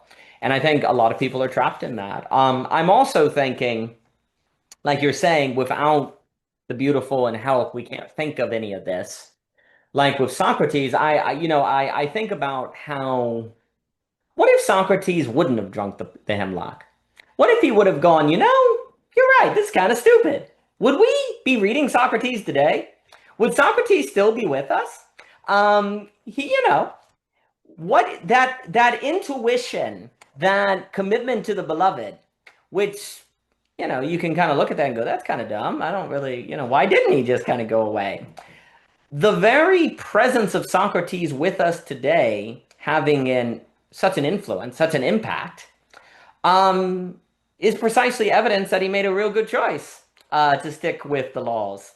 If your metric for good choice is not just living longer, if your metric for good choice is the beautiful, and actually critically, and that reminds me, we right now, we have a problem where people don't know how to make choices.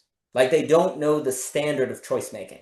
They think the good choice makes the number go up. It's good, right? What you are offering in this understanding of health would actually transform decision making. Because then it could be possible to drink the hemlock is actually a good choice. It could be possible to submit yourself to contests that won't make you money or give you status could be a good choice because it could afford beauty, because it could make you beautiful and could lead to greater vitality. I do not think it is by chance that this loss of the concept of health also is part of our crisis of choice making. I think we have a kind of choice making crisis. Um, and I bring that up also because a lot of the health discussion is about what? My choice, my body, my doctor, should you choose your doctor, healthcare. There's a lot of choice language in the health conversation. But all of that is but why do those choices have such stakes to people or seem to get people going so much? Because they're choices of living longer or not. Their choices. Perhaps people could be more, I almost want to say, able to handle those conversations about complicated policy and health and so on if they had a concept of the beautiful. Because the only way to have health would not be a question of having healthcare. I think basically people feel the question of having health or not is a question of having access to healthcare. If you don't have access to healthcare, you don't have health. That is at least how people talk. If you don't have healthcare, it's only you're basically already screwed. It's just a matter of time, right? And thus this inability to perhaps take on political conversations like health, because I would argue we don't even have the capacity as a people to handle conversations about things like abortion, healthcare, euthanasia, all of these subjects, all of which I would argue, and I think you've pointed to this and said this, all of the major political topics seem to deal with life and health, and perhaps our capacity to have those conversations are so low because we don't have a notion of health tied to the beautiful. And therefore, this is everything. There's no other options outside of this. And so the stakes are too high to think about. They're too tense, right? But if you sort of go, okay, well, healthcare matters. That is important to have access to. But also it doesn't matter ultimately if it doesn't contribute to beauty or is not part of a conversation with the beautiful, right? So how do we think that whole gambit, right? I think some people perhaps what ends up happening is that's where people are like, well, that's where we need to get health in the realm of preventative or making sure you have a healthy lifestyle, not just, and you have that kind of conversation. And everyone nods. Everyone goes, yeah, that's it. But it never manifests into anything serious in the discourse. Like, even if people acknowledge that when you say it, what's the news talking about all the time? What are the politicians? No politician is getting up and saying, and I'm going to pass a bill in Congress to make sure everyone has access to gyms. I've not heard that. Maybe it will happen. Haven't heard it. You may hear access to clean air and clean water and health. But the problem is clean water, it is hard to connect that well, you don't necessarily connect that with health in the way you're describing. Clean water is about living longer, right? And it also just gets more of the environmental discussion for good and for bad, right? But you don't have a clear political conversation, which is very often about health, that has anything to do with this distinction between the beautiful and the good. And I do think if actually beauty is tied to capacity, because for me, I associate beauty with capacity more than the good with capacity. Like the good is perhaps more tied to skill, more tied to activity in a kind of more cause and effect way. But beauty is a deeper kind of capacity. It's like to hold something. You're able to behold something, right?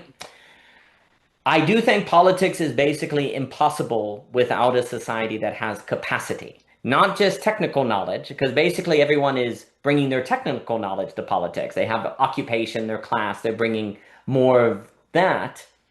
But when you're talking about actually the most important topics in politics, it's a mismatch because it would require capacity, and we don't even know the telos. We don't even know the telos of these things. We'll make the market make the number go up.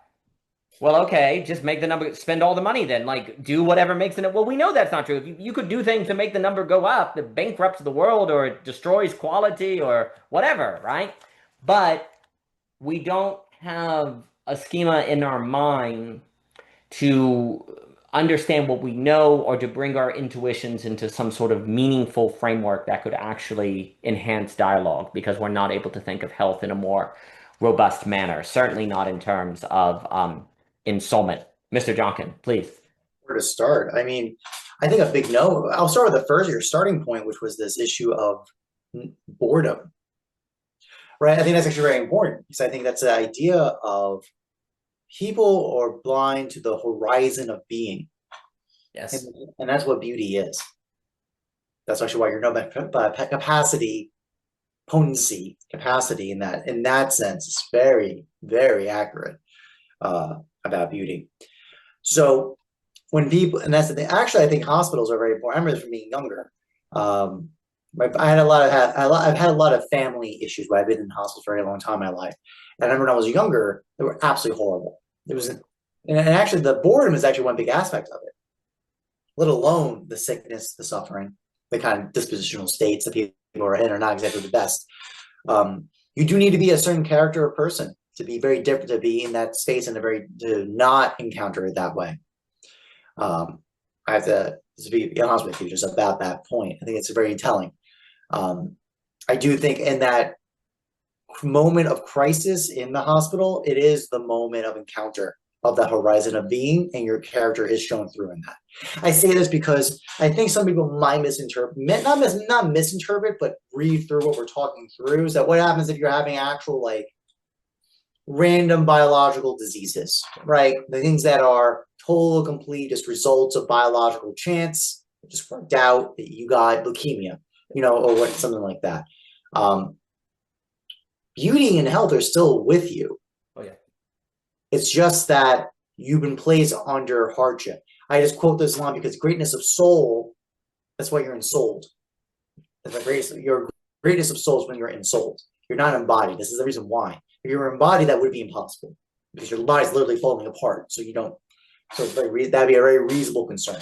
But if you're ensouled instead, even with the decaying of the body, as you're getting older, as you're getting diseases that again are just pure biological chance that occurred this way, you still have encounters of beauty possible. I think that's a very important detail. But actually, and boredom is a dispositional state of excess. Yeah. As you've said many times, actually, one of the most important things about literature is to point out the subjective experience of boredom was not talked about until a very certain time. But basically, material abundance. That's how we knew we encountered it because we started talking about it. It wasn't talked about before. It makes it very interesting. It shows us like something very well. Obviously, the human condition hasn't fundamentally changed. Certain aspects clearly did, and I think boredom is actually one of those vectors. Yes. Just like birth control, completely changed the directory of our relationship to life and body. I think our relationship to boredom is a very clear sign. Something changed very significantly, and it's because the space of silence, of absence, of the horizon of being is now experiences boredom now. Actually, that's a very telling sign right there. Absolutely. There's a meditation on that point. I think it's a really interesting move with the choice making side because there's a lot to discuss. Some of this is the note that it's very interesting intuition because I do conclude on this. So even though I fixate this course on the particular individual because I want this to be at what you can do to be healthy, let alone talk about this quality, what it means to be healthy, and how it's that source code starting point of metaphysical concepts of analogy and what the implications are of that and how that builds out to give you a real actual you cannot understand Plato and Aristotle without this. You can't do it. So it gives it's very useful for all those factors. But I do conclude with this note. This is about the political. The personal is political in this case when it comes to health. It is. It has to be. There is no way around it. And the idea of choice making, of laws, of the polis becomes critically important about health. And is that interesting? Is that we run to this political impasse. There's only basically vectors of polarization about in decision making, right? Pro-choice versus pro-life, right? So these polarizations of accounts, which are, as you said, they're indestructible maps. They will never cross over. They cannot. You cannot destroy the one to the other. They will just simply isolate and sit there in their oscillational difference. And numerous examples over and over and over again. Because that's the thing. Is like, because again, like radical discussions of like proactive stances about gyms, for example, or generally even simple. I mean, actually, a really big one. This is actually why it's important. Like making it so that it's actually relatively natural and easy to walk. To go to states. That's a huge one. So your urban, so that's the architectural space and urban planning is a huge one. So if you have to drive everywhere, by just virtue of that, you will have less steps.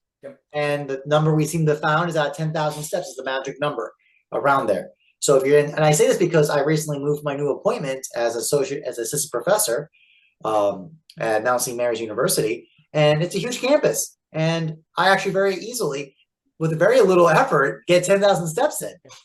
It's a huge difference from other places, other communities where I didn't have to drive, and my step counts were way lower. So that's just, look at that, a natural structure that breeds health by the structure of the space. So, and that's the decision-making side about polis and how, and the polis and urban planning and whatnot.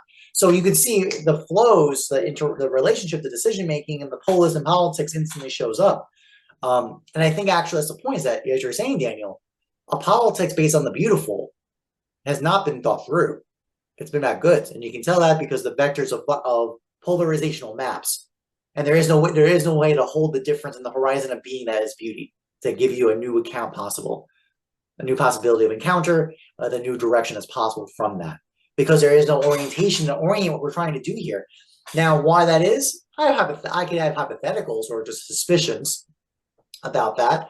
I think a big one is it's kind of like the argument basically sometimes the DNA has a different agenda than the individual person. So like on biological accounts, like selfish genes, right? I would make an argument, you could make an argument that the political body is a different kind of entity than individuals in the body, the citizens of the body, the political body.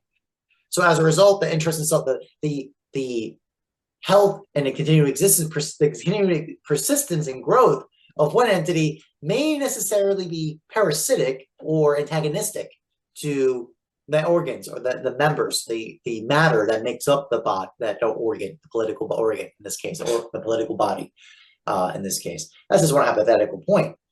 We know this because of things like, if you notice, what's the discourse? Stock market, GDP, these statistical abstractions of universals. Not the question of what's the average, what is the average American able to do?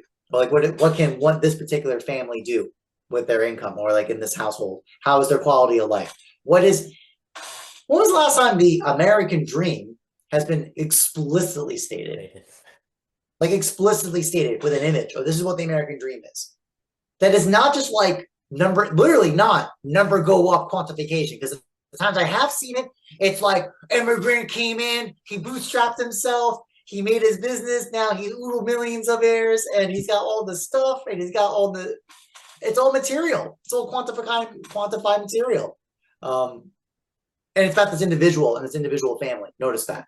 It's not about the community. It's not about this thriving community and development that has a great dispositional state. I say this because I moved here, and I gotta tell you, there is hope. At least I can tell you, at least where I am, live here. It's just something. It's hard to articulate this, but there is a kind of dispositional state of being of the people of Emmitsburg in this area, in this university I'm at. I have to tell you, there's a great sense of care. Now, it is a private Catholic school, so probably I wonder why that is. But anyways, I will notice that it's a kind of space of care, of a consideration that caught my attention very differently than other places I've lived in around the country. And I even see examples of like my mechanic. I called my mechanic, and they were the politest people I've ever met, the most kindest people, and with a kind of proactivity care that I would never encounter otherwise. So I'll just, again, this is a very particular example, and I apologize for anyone watching. This might be a little unusual to hear about it this way, especially a larger topic, but I want to give something concrete to discuss in this area. Pennsylvania is very bizarre. I live in Pennsylvania. That's basically, I teach in Maryland, but it's on the border. I'm on Gettysburg. I'm on the Pennsylvania side. All right. Pennsylvania has very bizarre requirements for registering your car out of state. I have to get like what's called a VIN tracing. So you have to like literally someone has to trace the VIN of your car. It has to be certified by a notary and make sure they know that this is your car. Very interesting. I know. Who knew? Anyways, it said basically I contacted a mechanic. I made a request for an appointment for do an inspection, and I figured, oh, just tell them apparently I need this VIN tracing. A lovely woman called and explained to me, well, dear, we don't handle that. And then she went through the whole process, and she didn't have to do that. She could have just told me. And trust me, I'm from New York. It would have been, we don't do that. And that's the end of the conference. And good luck to you. Good luck figuring that out. I found that kind of attention and that kind of care very just healthy. I mean, that's the point. It's like a kind of health because the kind of ecosystem of support is there. So it's kind of, and that's kind of, I'm being a little playful with it, but it's true. Communities of care like that give builds of trust and commitment. Like, oh, I've yet to meet these individuals. So interesting. I don't know, again, it's so particular. I don't believe this is a business practice. I just think this is just because other people have acted this way. So as a result, I don't think this is just a business strategy to build customer support or build business loyalty. It did, because you bet your butt I'm going to be going to this mechanic going forward. Earn that pretty quickly. It's a kind of almost insulate. It's like a immune system of stressors. There's a little trust by just these little acts of care, of a larger perspective than the algorithmic, this is my job and this is my parameter of interaction with you. And this is outside my parameter. I don't understand, that doesn't do with me, so I'm not going to talk about it with you. So this kind of nature of health, of bodies, of orientation that are in places that have responses to stressors that can respond to stressors and actually be better by it. Be better by it. Thus, the idea of the contest, development, building up of response to pain, to build development, and that side. And the other side is building up a sense of community trust, kind of these structures of trust, which obviously this whole economist political space is so antithetical to when it's structured by bureaucratic algorithms, right? That we follow protocols, we follow the law, applications, and whatnot. There is a kind of minimal trust built if the laws of those operations are being applied consistently and trustfully, although people wonder about that sometimes. But that's a very different than the geopidic kind of experience I'm talking about here, which is a kind of another note of quality of health, I would say. Thank you for humoring me with this very long-winded narration, but I think it's some interesting details about it. I think it is extremely important, and I absolutely, and I don't know where the time goes. So you are a saint. I have about 20 minutes because this topic is so freaking important, and forgive me, this is so important. It is absolutely the case that health and culture are tied together. And when you are in a place, and the connection you've made with health and architecture, this idea of place, the body, health is creating a certain place. When you go somewhere, like you're mentioning the mechanic, where it feels like the people are have a sense that they're making a place, like a space, like it's a culture. They're making their job is not just their job. It's supposed to be, I want to say an experience, but that word has become trite. But it's become this kind of, oh, like and there's a sense of it matters to create this effect. And to do it, you need care. You do need to do the job well. If the mechanic is caring, but it sucks, if they don't have the good, that's a problem. But assuming they're able to do the job, if that's all they do, there's something lacking. Whereas when you enter a place like with the school and the mechanic, there's a sense where people know that. No one has to say it. There's a kind of apprehension of we are all in this together to create a certain place, an effective experience, a way of what it is like to be here. I think culture is a kind of what it is like to be here. Like that is the culture of a place, what it is like to be here. And there is something special when you experience people who care of what it is like to be here, that they know that and they're intuiting that, and it has a certain metaphysics to it that absolutely create better health, because like is life. Is health is this source code of the metaphysical, then a space that is like, hey, there's also form. It's not just matter. It actually, culture and form go together. What it is like to be here is a motion question. What it is like to be here, and like, of course, is a term that speaks to reasoning that is quite important, because what it is like to be here is mysterious and yet concrete at the same time. So there's a universal particularity in operation. And what it is like to be here is also really, really important. And when you experience, like you're saying at the mechanic, where there's this sense of, oh, these people are really aware of the what is it like to be here principle, and they want it to, but then of course the question is this: what's guiding their decision making on how they're going to decide what is it ought to be like to be here, right? What's guiding the decision? Well, when you enter those spaces, it seems silly to say it's just utility or making money or stuff like that, right? When you enter those places, the only word, well, obviously, the word that comes to mind is they have some sort of sense of the beauty. Like they want it to be beautiful when you're in this space. Um, why do they have that intuition? I do think there is an argument to be made that culture could, in human civilization, make people live as if beauty and good were distinct, even if they didn't know they were distinct. Like the way that you were just trained could actually have you live in a healthy way, even if you were not aware of the deeper sense that health is going bad. But we're in an age now that has to be intentional about it. That we have to be conscious of it. Please, Mr. Jockin. To borrow on that, there's a huge difference between principle and definition. Yes. So to borrow this from Aristotle. This is from Aristotle. So obviously, if definition of man is animal or logos, this is definition. That is not the same as his principle. His principle is very fascinating. I love this line from Aristotle. It's so good. Again, that's why I'm really glad I reread Nicomachean Ethics recently again.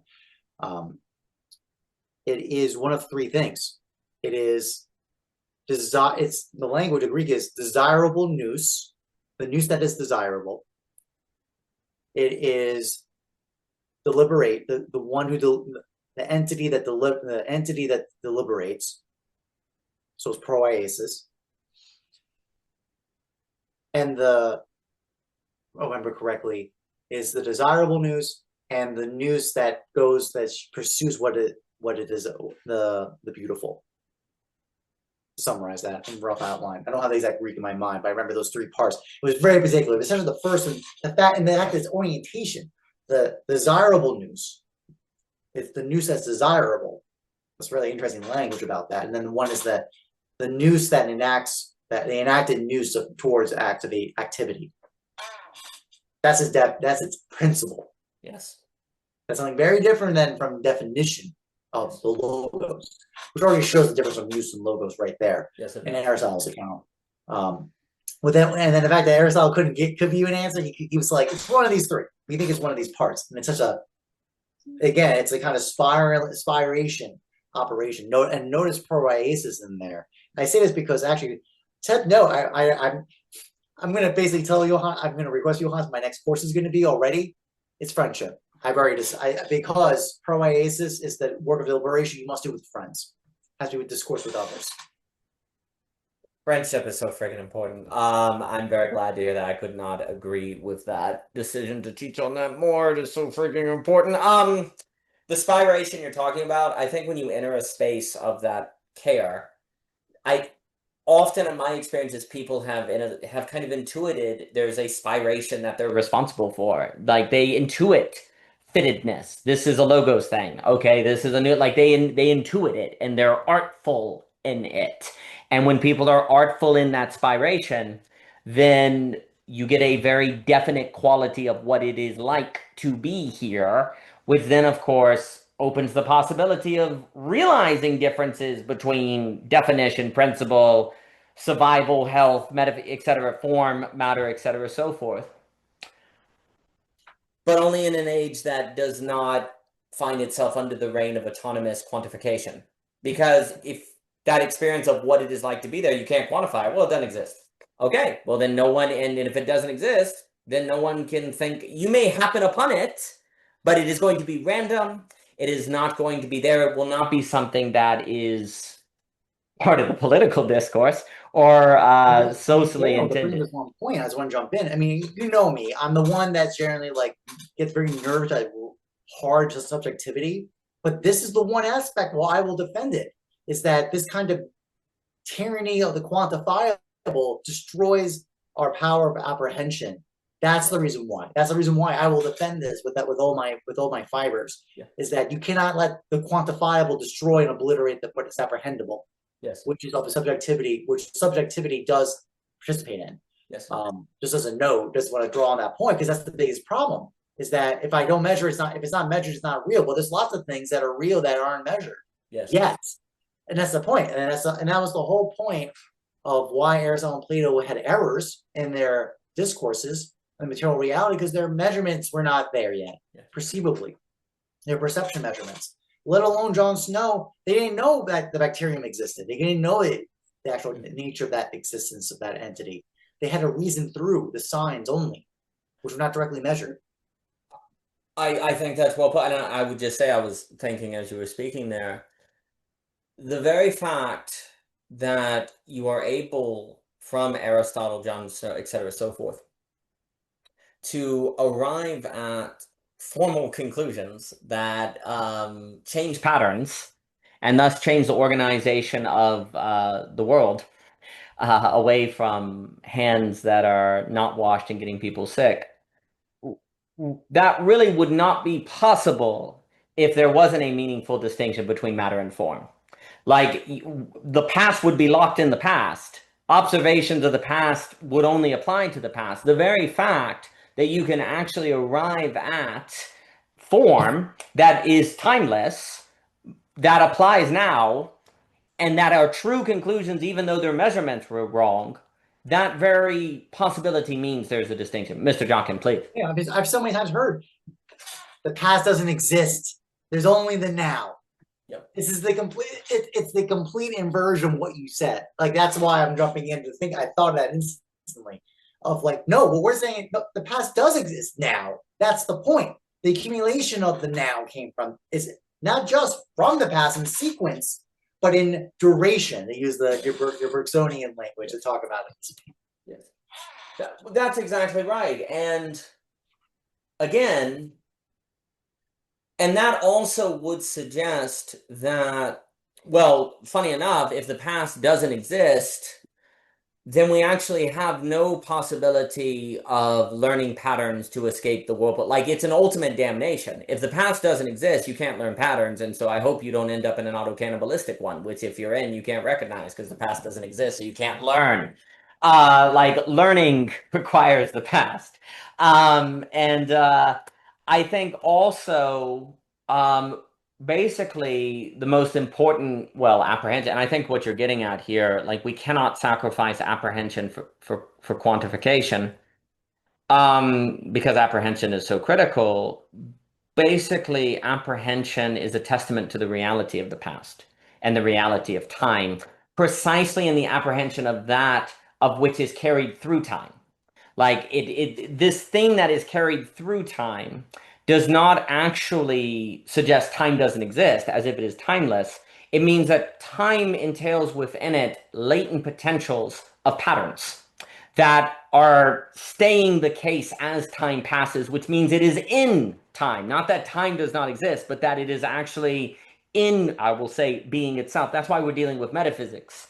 Like, I don't also, it would be another subject, but I don't think it is also by chance that the loss of metaphysics has corresponded with a loss of time, an emphasis on time. I think, and I think that goes with health too.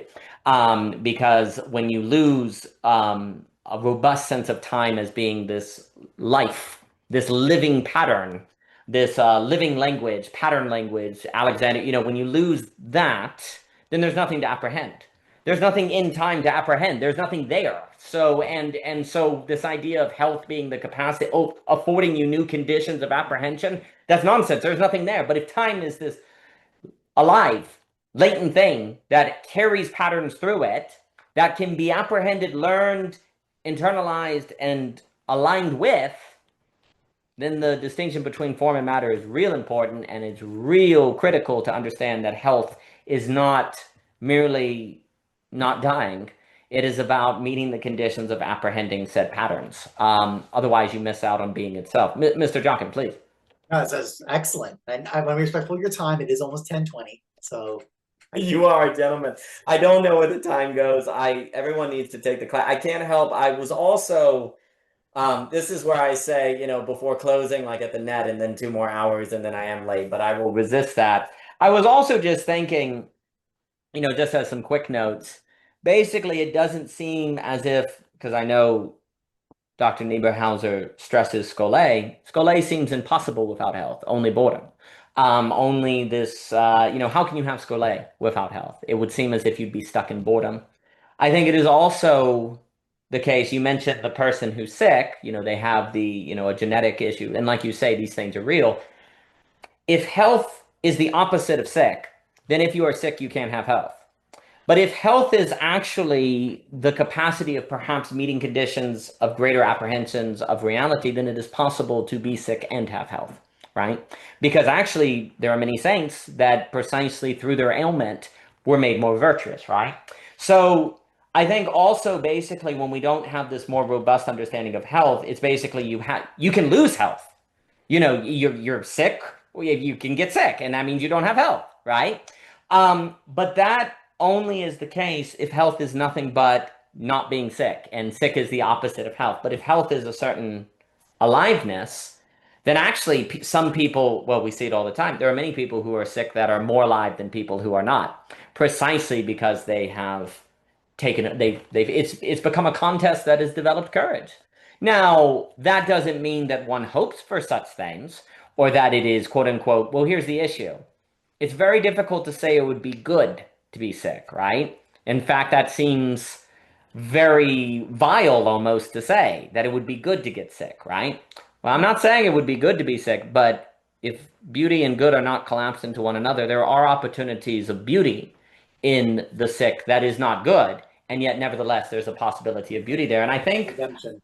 yeah, there's a redemption there. And I think that the lack of that possibility perhaps contributes to a hopelessness that can be problematic.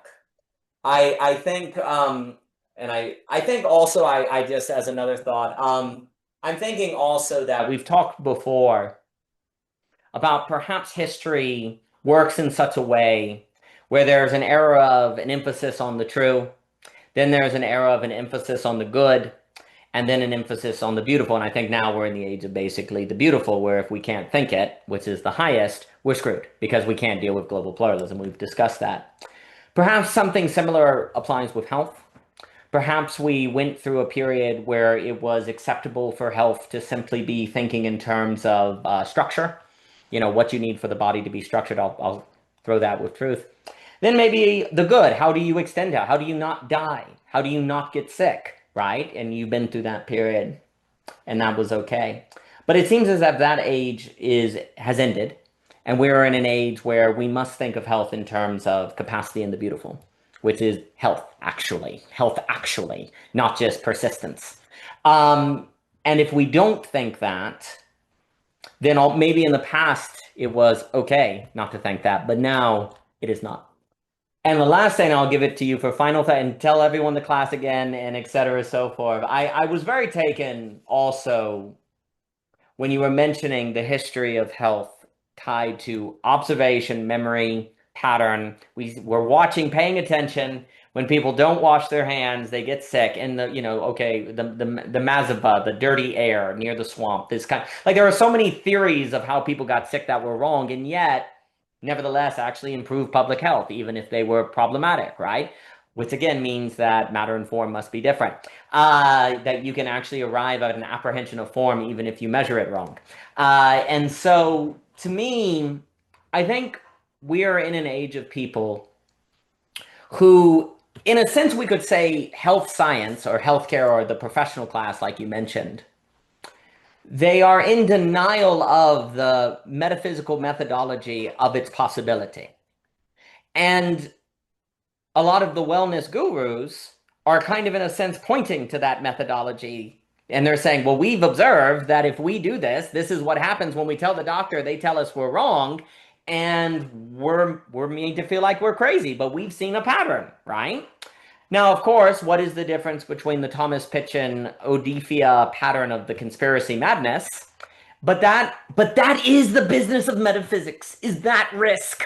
And it takes courage to face that risk and to get skillful in that risk, right? So if you don't talk about this stuff, you're going to still do it and not be skillful in it. And that's what's happening now. And I think that's why we're in the map proliferation, which the conspiracy spread and, in all internally consistent, it's all very similar, right? And so for me, what you have is people who are part of the split we see in the world between the wellness and the professional class is people who, in a sense, are kind of reclaiming or pointing to the more metaphysical methodology, I'll say, of health, claiming that is being denied by the expert class. And the expert class is indeed saying, well, show me your numbers. It's not there. You can't show me the number. Well, then it's not true. So they're stuck in an internally consistent system. But then you have people who are reclaiming this methodology or speaking to its truth, which, yes, it is the methodology of metaphysics. It is how you learn form. It is absolutely where health comes from. But without, say, your course or the capacities to think this issue, there is a true intuition, but not the tools by which to see that intuition through in the proper direction. And I think we're basically trapped between those two things. All the more reason for people to take your course. So, Mr. Jockin, if I were to give you final words and any thoughts and remind people how to sign up, I don't know where the time went. Thank you, Jockin.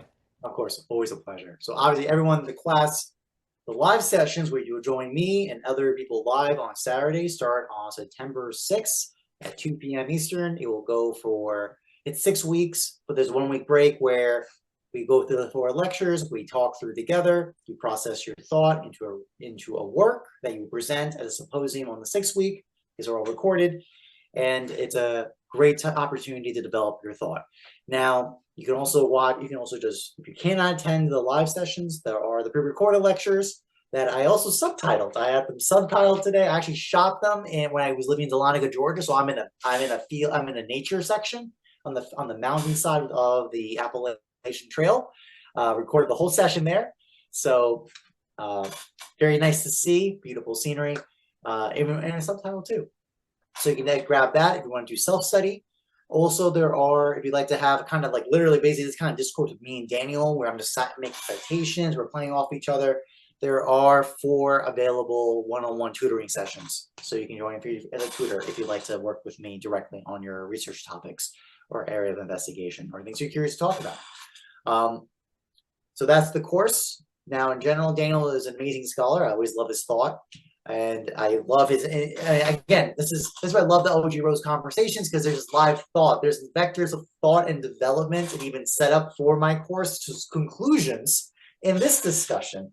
And so I always love talking with you, Daniel. I think these points about connecting the maps are indestructible because they're captured in domains of goodness that are incommensurate with each other. It will only be by this appearing danger of the horizon of being of beauty that we can even come close to trying to resolve or harmonize these spaces of difference.